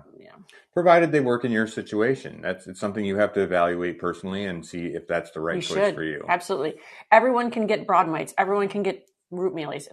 Even people like us who have a very active treatment regimen, there are hundreds of plants in our garage. There's no way to say that something can't get by you. Yeah. So if you ever find a pest, please reach out to the seller, us or anyone else, and let them know, because maybe they just aren't aware. It doesn't mean they're not doing what they should to try to prevent it. But there are things you should do, particularly if you're a seller and you're sharing plants all over the country, to try to prevent that. You don't want these things spreading in collections all over, the globe. So we have a very routine regimen that we use. MSU talks about it in their thing too, that you want to have multimodal actions for addressing these situations. You don't want to use just one product continuously. You want to rotate products so that you're getting different modes of actions at different points in life cycles to try to keep these things under control. I have heard about that treatment. However, it has not been effective for us. In spite of taking all the soil off and soaking it in a solution of nearly all hydrogen peroxide, it still did not work. Mm-hmm. So oftentimes root mealies are the best way to deal with them is take a cutting and start a new plant, grow new roots, because those roots often are so damaged that there's no going back from it. The eggs that those mealies lay in your soil and in those roots, it's nearly impossible to treat while it's in the soil. And therefore, it's... Even the cutting, we follow another guideline from MSU to dip cuttings. Have a small, Rubbermaid container with your pesticide in it. When you make your cut, dip the whole cutting right in that thing before you plant it or root it, wherever you're going to do that. Yeah, it goes back to us and our philosophy about not being precious about a certain cupful of roots, but having the plant in your collection means it might be in propagation. It might be a cutting that you're restarting the plant, but it's still in your collection. It's just at a different stage in the collection. And sometimes you have to set a plant back because of the root mealies that you're fighting. If it's not going to work, you want to have a backup. And that's, you can try extreme methods with treating root mealies and still find you're not having success. And then you're well advised to have... Callie did that. That's hilarious. Callie put a couple of root mealies in a cup of peroxide and watched them swim around in it. Wow. Well, and there you go. If they're swimming around in it, then they're probably not getting killed when you're running it through the soil real quick. Calic is something that we will rotate through as well. We use abamectin, bifen, safari, Talic. There's a couple of different ones that we will use. I think it's important to know the difference between having an insecticide and having a miticide. Yeah. Some can be both. Abamectin is both. But if you don't have a miticide, you're not treating broad mites, no matter what you're spraying on them. Yeah. Which is the difficult part is that, again, it comes back to having a good read with the label. Understanding what you're using. Understanding what you're using and why and how. Because sometimes the treatment method is very important and you have to treat at a certain frequency and for a duration of time that might be surprising to you. For example, thrips have a very long life cycle. So you have to go for a month of treatment, even if you see no signs of active infestation in that you're not seeing any flyers. However, that doesn't mean that they're not in the pots in larval form and not being addressed at all. Until they are all treated by the method of treatment, when they bite the plant and eat the plant, that's when they're being poisoned by the treatments that we're using. It's a systemic insecticide. So it's soaking into the plant, and when the plant is attacked, it poisons the attacker. So until those insects are actually eating your plant, they go untreated by that insecticide. So you have to consider how it works, and how you're applying it is only affecting certain stages of life. And therefore, you have to wait until all of the growth reaches that stage to get stopped. Does that make sense? And treatment is different than prevention too, right? Like if you're treating, you have to do that consistently. As prevention, we try to treat with something once a month.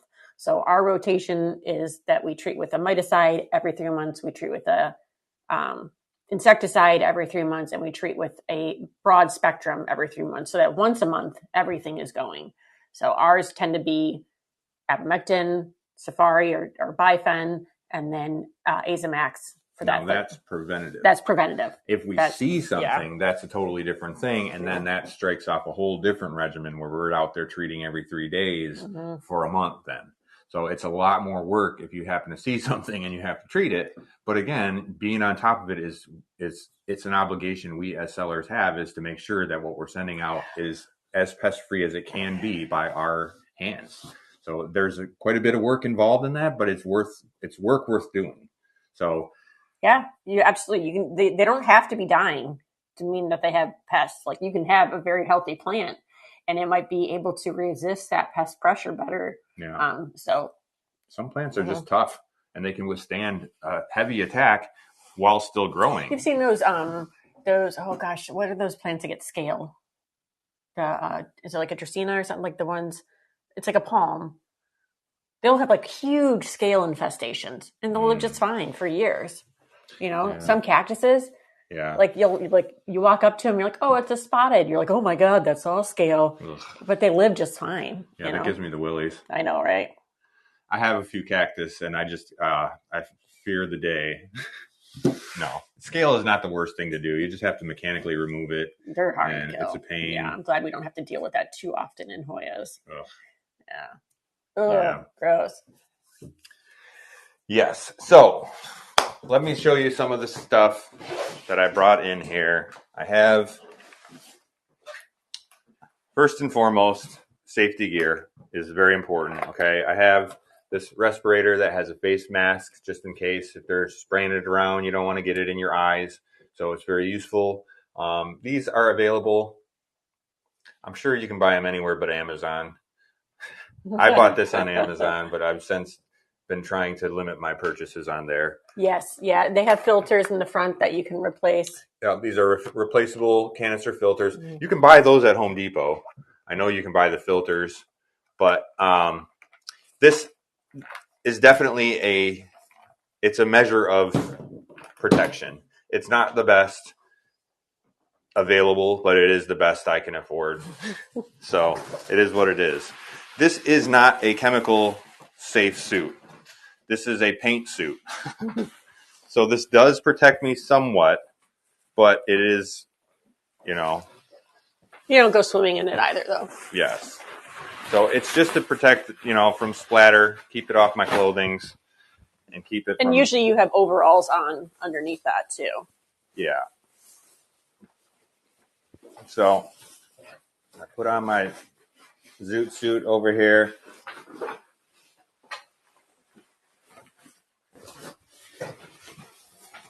Where to? Yeah.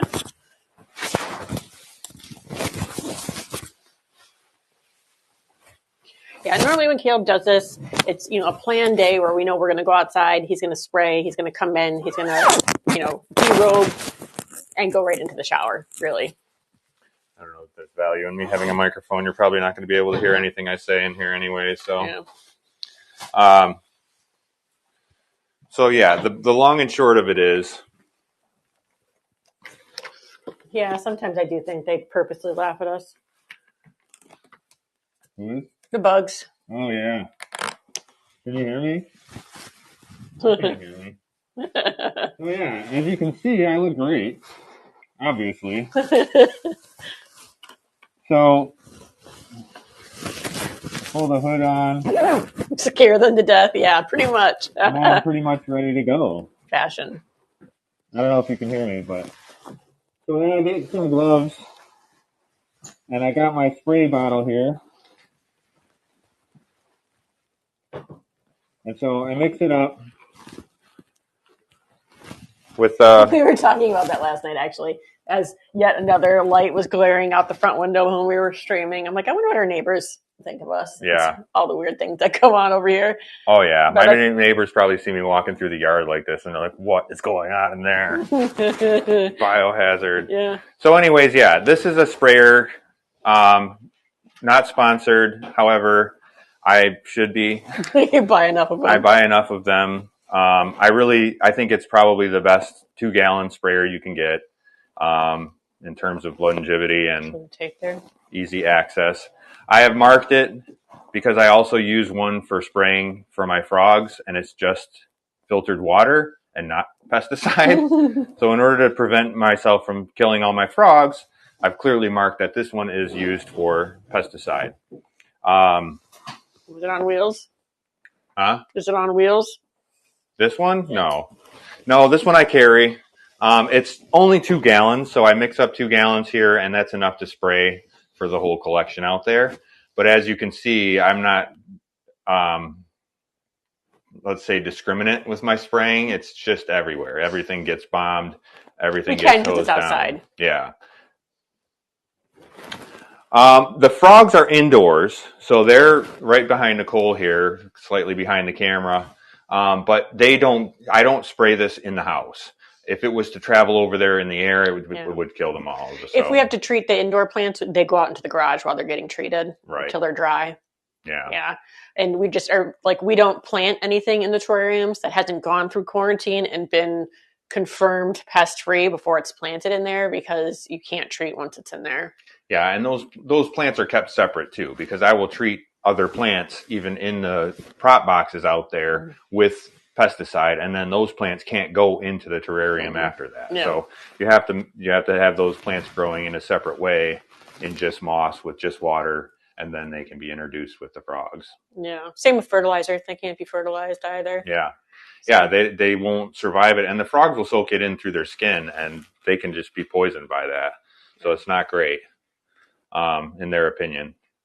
All right, you ready to go outside and watch? All right, madness? So yeah, we're gonna. Well, should we show off the? Oh yeah. The fancy bottle here. This is what we're using today. It comes in this really deluxe, very posh, as you can see, ivermectin.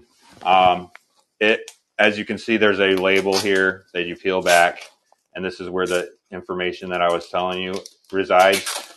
You can also look this up, and this is available online. So yeah, it's a PDF on their website. But it tells a lot of information in here in very fine print. So get your glasses out, have yourself a nice cup of tea, put on some gloves, and then you can see what this works for and why and how, and all of that is listed there. It makes it a lot easier. All right, we have to go outside. All right, let me grab some gloves. Ooh, it's chilly out there today too. Yeah, fun. It's going to be lovely.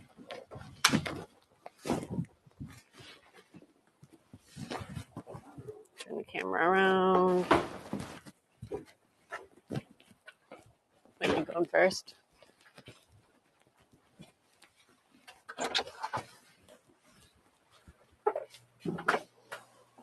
Okay. Whole collection, because can't be in here that long, but yeah, I just want to give you an idea of what this can you like. I don't know if they can hear you. He's going to give you an idea of what it does, what we're going to aim for, how he goes through the collection. Are you going to turn the lights down? Yeah, I probably should. So ivermectin isn't known to be super photosensitive, but a lot of pesticides are. So generally we will turn our lights down while we're treating. Something to be aware of. Usually when we treat, it's at the end of the day too. We don't typically do it this early in the day.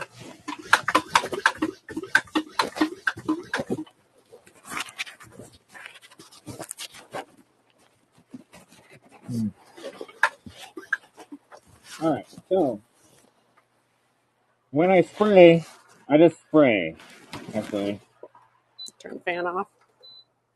Yeah, I turn the fan off so I don't get any back spray. But I spray overhead like this. Make sure everything gets good and soaked all the way through. And then you come in from the underside like this and spray the bottoms of the leaves too. So it's getting treatment on both sides.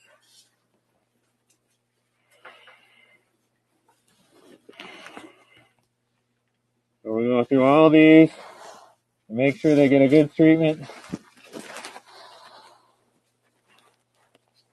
Above and below. Obviously there's a lot of plants here. It's a lot of square footage. Yeah, it's dripping wet. Like you want to cover.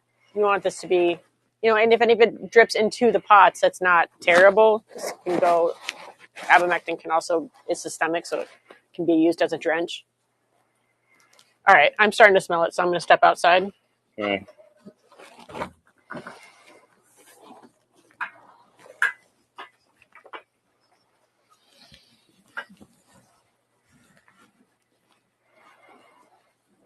All right, I think they get the point, though. Okay. You can finish spraying. I'm going to take them back in. Okay. All right. So that obviously is not anything more than I think you guys would expect, but it's not necessary to drench the soil because it is a systemic, so you don't have to as a soil drench. depending on what you're treating for too. I think that makes a difference.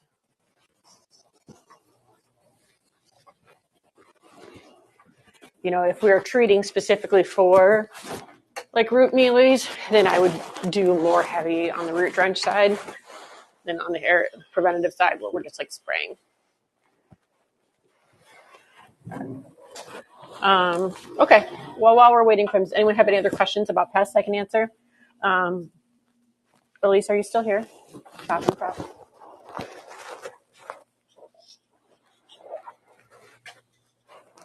Okay, real quick. I did watch the season finale of Traders. It was so good. I was so mad at Maura. We were talking about this on Friday, so if you don't know what we're talking about, big fan of the show Traders, and the season finale was finally on. So, abamectin is effective against. It is an insecticide and a miticide, so it can be used against root mealies. We have found that bifen is more effective. It seems to kill them, or I think it has a shorter. We have to apply it less often. So that's why we tend to use, if we know we're targeting mealies, we'll use that. Oh, I got to check that. Yeah, I was so mad at Maura that she didn't catch it. Now, don't nobody go in there for about 35, 45 minutes. Did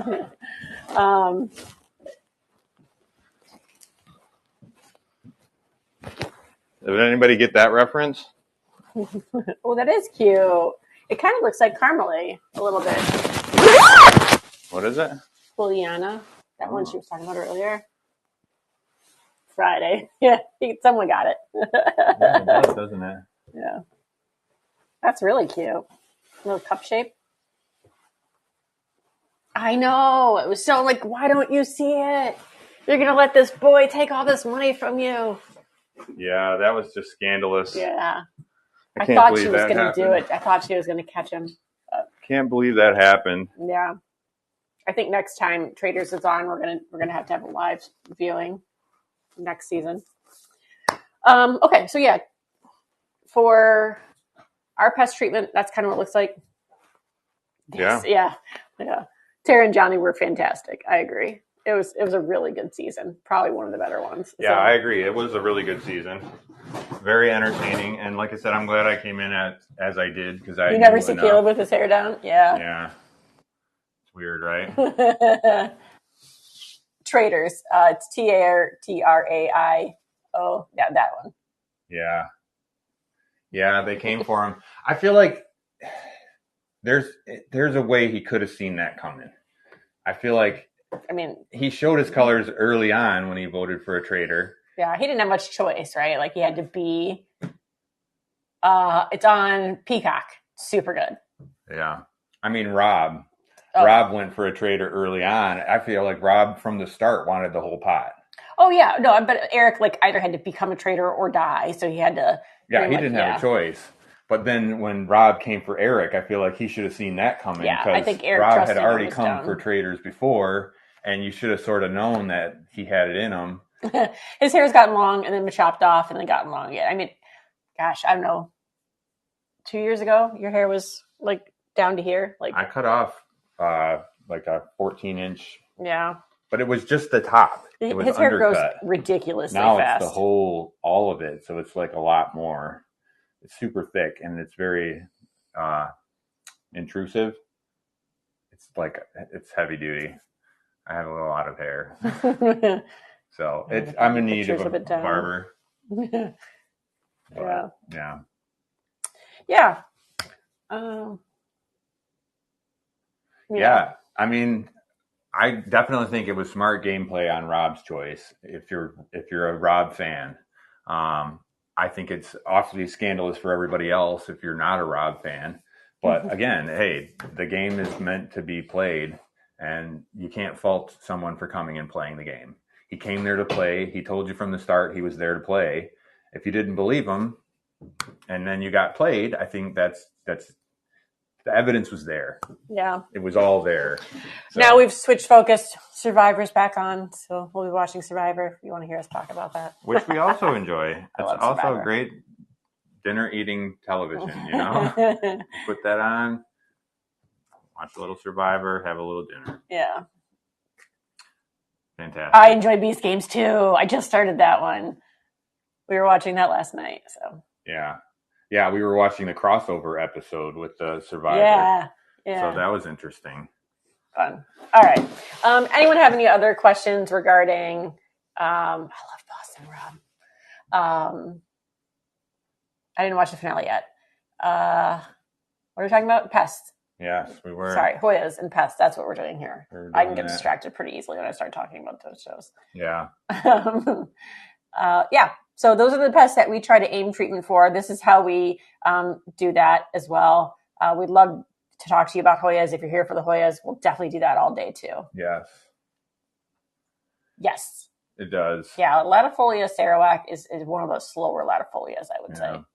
Once they get established, they can go, but it does take some time to get them established. I know. That's why it's like, we'll do it real quick when Caleb's doing something else. Yeah, right. Good times. Yeah, I would say Latifolia Sarawak is a bit slower. One of the bigger round leaf latifolias, like 8867, a little bit slower. I don't think we're team either chunky or semi-hydro. Telic is systemic, yes.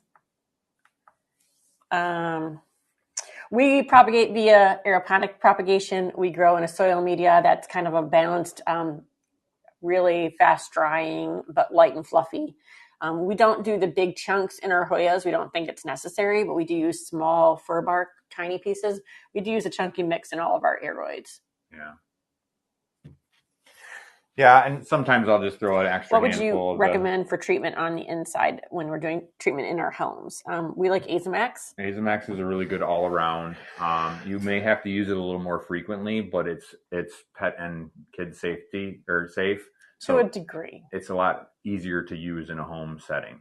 I would suggest in those circumstances you put a little more emphasis on quarantine and making sure that before a plant joins your collection that it doesn't have any issues or any pest pressures, because then you can limit what you have to do to keep your collection clean by treating the individual plants as they come in.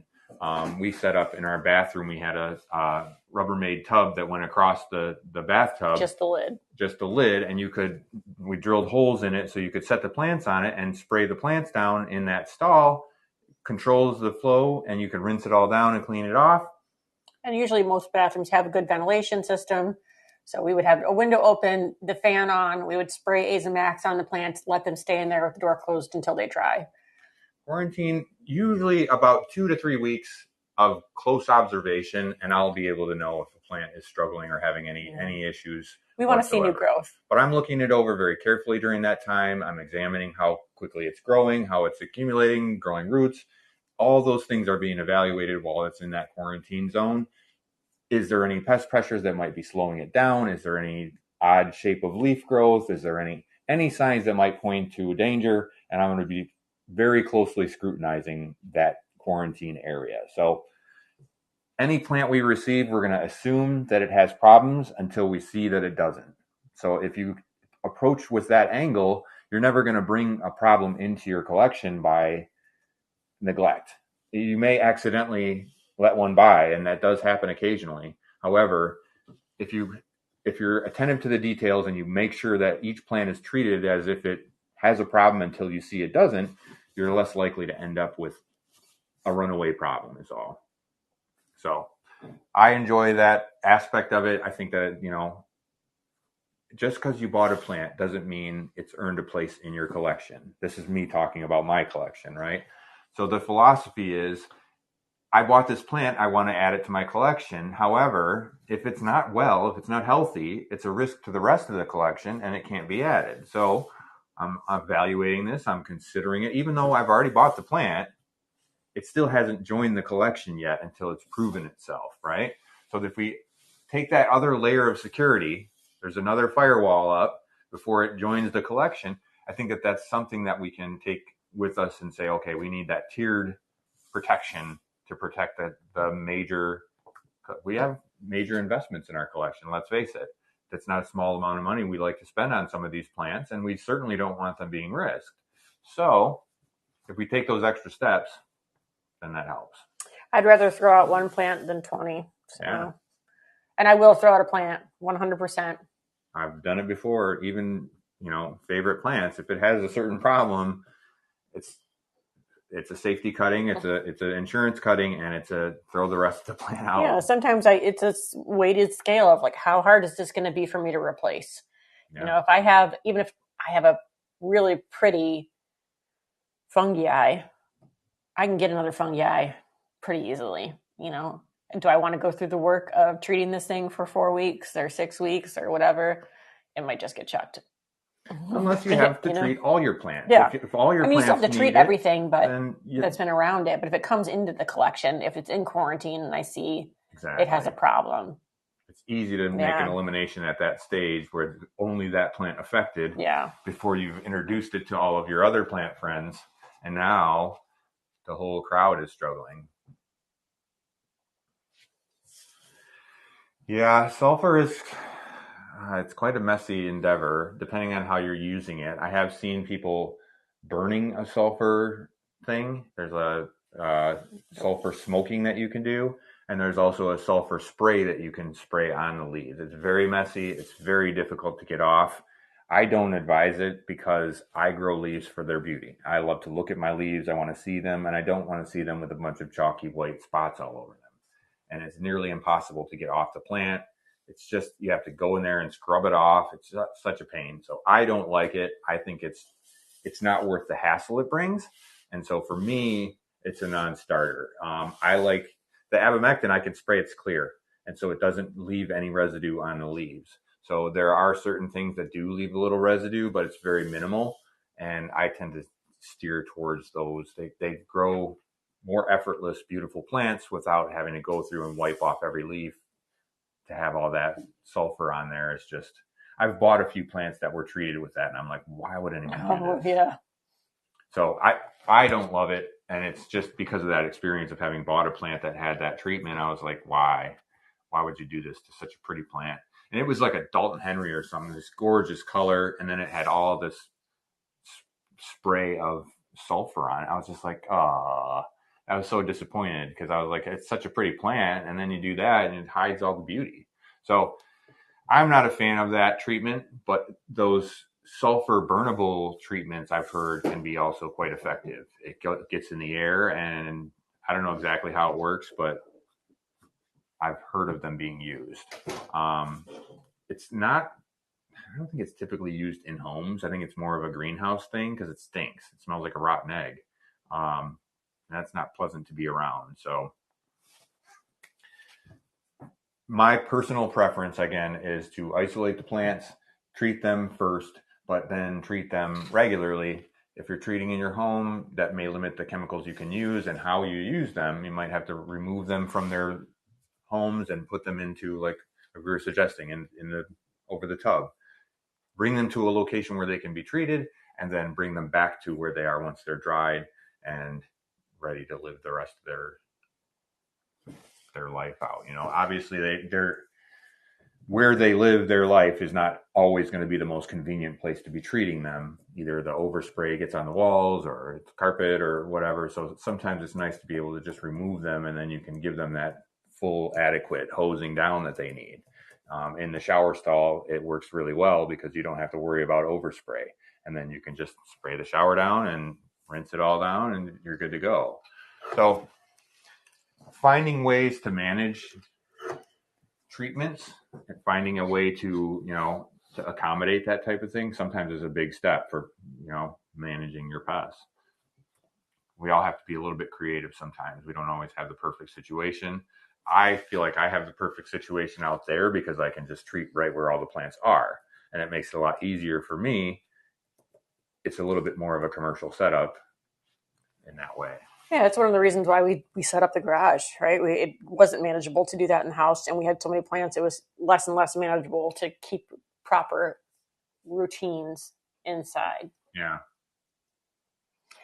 One thing we always like to mention when we're talking about pests, because I think we see a lot of people do it, and it's just a little thing that can make a big difference, is if you're watering, don't water your plants over another plant. Don't try to maximize the water that you're getting. We see a lot of people, water this cup over this cup.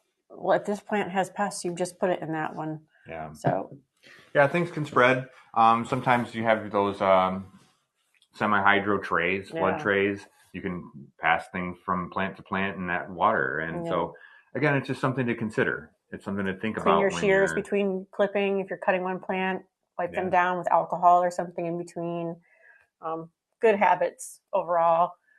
And clean your spaces. Mealies can live everywhere. So make sure that every once in a while you pick up all your plants and you wipe down the table and you or the shelf and you clean underneath it and all that. Oh no. Yeah. Oh. That can be frustrating. That can be a difficult situation. But yeah, it's everything we learn, everything we do helps a little bit. And if it adds up to better plant care, I feel like the more that we learn, the more we're able to do right by our plants. And I think that some plants can be quite forgiving, some plants not so much. But I think the more we learn, the better success we have. Yeah. Yeah. I'm not a fan. I think that that's something that you can really do some harm. I think that's why you go to so many nurseries and find the best. Yeah. Yeah. Widespread mealies or spider mites or whatever. And you're like, dang, man, this is affected too. And all the way over here. And all it can be very frustrating if that's what you're doing for a living. And then you come in and then everything's covered with trouble. That's frustrating. So again, it's not that we don't understand what that's like. It's just that you have to, as a grower, you have to be proactive. You have to take that as a problem that exists and not say, oh, I hope I never get that problem. It's there. They're there. If you're not paying attention, they're going to get the better of you. If you are, then you will be able to treat and meet them with the treatment, and you'll be able to be on top of it. But it's definitely something you have to be proactive about, or else you're not going to win the fight by not fighting. Yeah, that looks beautiful. Catherine, did you see her pictures from the orchid nursery she went to? Yes. Yeah. Oh my goodness. So gorgeous. How many did you come back with is my question for you. That's what I was wondering. When 3? I saw only 3? That's pretty. That is restraint. Good job. That is restraint. I would have brought home all of those. They were so pretty. And yeah, I was wondering when I saw those pictures, roses. I'm scrolling through. I'm like, how many does Catherine have? How many new orchids does Catherine have? I used to have to carry on. Fantastic. Yeah, I mean, roses are another thing that, if you can manage pests in roses, then you are a very skilled gardener. Yeah. Orchids are so beautiful. I wish I had the space to do more of them. Mm-hmm. I just think they're so interesting. And there's a good reason why Darwin took such interest in orchids and their variety and their range. And they're just so amazing. Mm-hmm. So cool and so interesting in the way that they grow. I can't get enough of them. However, in our current condition, I don't have the environment that they would be happy in. And maybe one day I will set up that cool greenhouse where they're cool and humid and just thriving with very little interference from me. But yeah, orchids are a special breed of amazing and also insane. So, what's the ones? Not the lady slipper. What's that one called? Mm-hmm. Oh, yeah, I wouldn't know. Paphipetalum, something like that. Anyways, there's some really beautiful orchids that I've been eyeballing and coveting. Nice.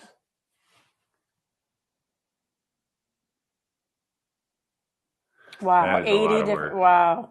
Holy smokes. I had some beautiful ones that Caleb had grown for me for Mother's Day for several years. When the kids were little, he would buy me a new rose bush at our old house. And I do miss them. I wish that those had come here. Yeah. But when we moved into this house was owned by my grandparents. And then it was sold out of the family for about 15 years. And then we got it back. And when he was trying to get the yard back under control, he found some of my grandmother's original roses planted over in the side of the house under a bunch of ivy. So that's cool that we at least have some of her roses. Yeah. And what's cool about it is it's a 7-sister. Yeah. It's called. It grows 7 buds on each branch where it's flowering. So it's really pretty cool. And Yeah. they're these like, oh, that's cool. they're mini pink double Different roses. lilac. Caleb loves lilacs. He's got some Yeah. nice ones. I collected Korean lilac on a job Mm. that I did as a landscaper, and it was just a ball. It was cut down and cut out, dug up out of the ground, and it was just a ball. Yes, we do believe it's an elliptica hybrid. Yeah, it does Yeah. look a lot like elliptica. And now I don't know the cross actually. that Korean lilac is like a 6-foot bush, and it's a big, Peonies. beautiful. I feel like we have to have a garden tour with you, Jacob. You're gonna have to show us all these beautiful things. Yeah. Yeah, we used to grow a lot of really gorgeous plants in the yard, and now it's kind of limited to the bushes and trees that grow on their own. We've got a gorgeous trumpeter vine. We have some naturalized beds. We have that rose bush. We have some fire bushes, all things that I got for free as a landscaper. Stuff that I removed. Oh yeah, our hydrangeas. They're those green ones. They don't turn blue. They don't turn pink. They stay green until they go full white. But it's a very interesting hydrangea bush that surrounds our patio, and I just love them. They're so cool. I'll have to do some outdoor garden tours with everybody this year. You guys can share yours. We'll share ours if we get it under control. Yeah. Oh, yay. Nice. Oh, yeah. Very cool. Yeah, we used to do that. We used to do the garden, the major vegetable garden. I like vegetable gardening from about the last week of May to like the third week of June. And then I'm sick of vegetable gardening and I don't want to do it anymore. That's what always happens. My sister has has amazing gardens. Elevated beds, and she's like full on. Yeah, we should do seed starting and everything. She's fully. It is so time consuming. It's so much maintenance, right? Yes. Like it's worth it. But the reason I got into vegetable gardening is because I really like canning.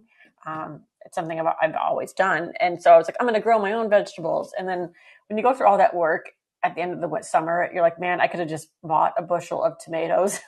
Yeah. I'll tell you what, we put some of that Fox Farm fertilizer on some tomato vines. Oh, yeah. And they were 13 feet tall. It was ridiculous. Huge grape. If it makes you happy, then you should definitely do cherry it. tomatoes. And so we've enjoyed many beautiful gardens. Yeah. We did a row of carrots one time. We did onions out there. You built me a beautiful lettuce box. That was nice. Yeah. It was like a raised lettuce box. I really enjoyed that. Yeah. Yeah, so there's many things we've enjoyed growing. Oh, nice. I had raspberries for a while. Yeah, raspberries still, because there's no getting rid of them. Yeah. We have a red currant bush. They're pretty tasty. Mm-hmm.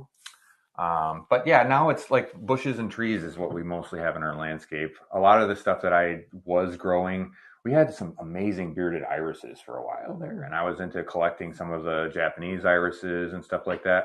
We've lost almost all of those just from neglect. I didn't dig them up and split them, and they just got overgrown and neglected. I was busy growing Hoyas. Yeah. So yeah, it just is what it is. Every year we're like, this will be the year we take care of the outdoor gardens again, but then some big Hoya project comes up. Nice. We have a couple random stray daffodils that I think squirrels planted. Yeah. But yeah, it's one of those things that. Yeah, we're lucky that our yard is surrounded by dogs, but we don't have a dog, so we don't have too many problems with like rabbits and stuff like that. Yeah, unless squirrels like it, because we have a very large population of squirrels that like our yard. They especially like our bird feeders. Yeah, I like peonies. I think they're really pretty. We used to have a couple nice ones, some pale pink. Yeah. But again, it's another one of those ones that got overtaken by larger bushes, and then it got shaded out and just didn't thrive. Oh, that's cool. Oh, nice. I can hear my Jay outside screaming for some peanuts right now. We have a very active backyard full of birds, many birds that love hanging around here and eating all the seeds that we give them. So our jays are very demanding. Our squirrels are very demanding. They are out there every morning like, where's the beef? Sweet. Wow. Tree peonies are the best. I used to have a customer that had a collection of beautiful tree peonies in their backyard. When we were cutting grass, I used to work for a buddy of mine's landscape company years and years ago, and he had this beautiful little, it's a tiny little tree, but it used to grow these peony blooms. I'm just like, wow, what a beautiful tree. It looks like a bonsai, and it's just so gorgeous. So yeah, I'm very interested in that. I don't see those for sale that often. Yeah. It's not something I see very often, but yeah, I would definitely be interested. Very cool. What else? Is that it? I believe it is. We talked about pest control. We talked about. Yeah, we kind of were all over the place. Like I said, there are some more in-depth things on those documents if you really want to get more in depth, or if you have questions, let us know. We are not going to be on next Friday, but we will be on Sunday. So we'll be back Sunday. Oh gosh, I don't know. Well, so far we have that Latifolia silver, which we're very excited about, and cryptic chrome, which we're also very excited about. Mm-hmm. So those are two species that we have in the works already that we're very excited. We also have. We just ordered that one that we haven't got yet. The apple, which is a Chinese. Oh, yes. Yeah, that's going to be a very cool one. Hoya apple looks really pretty. I'm excited to see what Caleb can do with it. I have some of those silver nummulariioides going, which I'm excited about. Those are pretty cool. I've yet to see that one flower for us yet, but our mother plant's growing back in really nicely. So I expect we'll probably have flowers on it soon. If it's anything like the regular. I'm just excited for the sun to come back. At this point, I need to be outside. Yes, that's definitely a big part of what's going to happen this summer. We're going to be putting some plants outside, getting hopefully some nice sun stress on some of those UPT plants we've all been watching grow and excited to see. I really want to see that tequila or that mango out there in the sunlight. I want to see that it flowered. I wish it was 79. Mayumi. It's 19 here. Yeah, it's quite cold. There's I looked out the window this morning and saw snow. Yeah, it was 57 on Saturday or Friday. Yeah, it was actually really nice. There's sort of starting to get beautiful weather. I was able to go for a walk yesterday and the day before outside. Yeah, which was nice. Makes you feel like a human again. It's starting to round the bend here. Oh, cool. I think we're getting some nice days mixing in, and it's definitely one of those things that I'm eager for it to be on the other side of it. More nice days than not. Wow. Gorgeous. Oh my God, those are so pretty. Very, very beautiful. And you're just, look at these beautiful flowers. Are we zone 5? I have no idea. Let's say we're 8. 8? Is that a thing? I think we're 8. Wow. Yeah, these are stunning. Actually. Yeah, those are beautiful. Peony trees are way different than peony plants too, because they have that trunk, and there's definitely look at the size of those, though, man. Yeah, beautiful. Gorgeous. I feel like they have more character. Like the peonies that just come up from the rhizomes, they're all right, and they have big, beautiful blooms too. But do the peony trees also require ants to be happy? Because I know that the peony plants often will have ant buddies, and they help in their pollination and their growth. Looks like we are zone 6A. 6A, okay. Look at that. San Frantastic. They said that's what Google told me. Yeah. Wow. You can trust Google, I suppose. If you're going to trust anybody. Trees will go great there. Okay, interesting. Well, we're going to have to try it. Okay. Nice. Fun. Not required on any peony. Oh. Interesting. It's one of those old urban legends that we've heard about. Yeah, I always see them, but maybe it's just because they have something sweet that the ants are after. Maybe they're just around. I always see them on there, and I've always been reluctant to bring peonies cut into the house because they're always covered with ants. Nectar. Okay, that makes sense. They're getting a snack. Can't blame them for that. Yeah. I like sugar too. Yeah, exactly. Oh, okay. Okay. Active and yeah, I guess that makes sense. Nice. Yeah, same with Hoyas, right? Yeah. They're not harming the plant. They're just happen to be hanging out, gathering some food. So you can't blame them for that. Yeah. Yeah. Yeah, I have heard that too. Plant them out in the yard, not next to your house, because they do bring the ants in for the sap. But it's if they're not necessary. I thought there was something that they were doing to help the buds open or something like that. I thought I heard something like that they were necessary. But interesting. We learn something every day. Yeah. That's why I like talking to you guys. Yeah.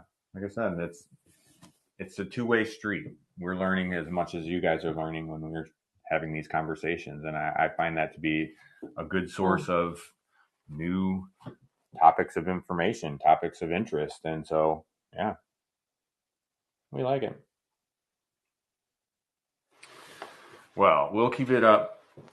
You guys keep it up. Let's all keep it up. Keep bringing many, many plants and hopefully much nonsense. And yeah, all the information that we can come up with as we're learning how to grow these plants better, we're willing to share as we learn it. So if there's something we learn that's new, then obviously we're going to do some discussion about it and share it with you guys. All right. Thank you guys again for hanging out with us today. Thank you for supporting our business once again. We always appreciate it. Everything will ship out tomorrow morning. Everything will include installation. If you need to heat pack, make sure you add that if you like them. Like I said, we won't be on Friday next week, but we'll be back on Sunday. And then the rest of the month should look pretty normal for March, I think. There might be one other Friday that our daughter's going to be in a play. So we're just waiting to find out the date on that. But yeah. That's it, I think. Yeah. Yeah. Okay. We hope you have a wonderful Sunday. Keep your eyes peeled for announcements. Yeah. Yeah. Bye. You might see a post. You might see an announcement of various nature. So keep your eyes peeled.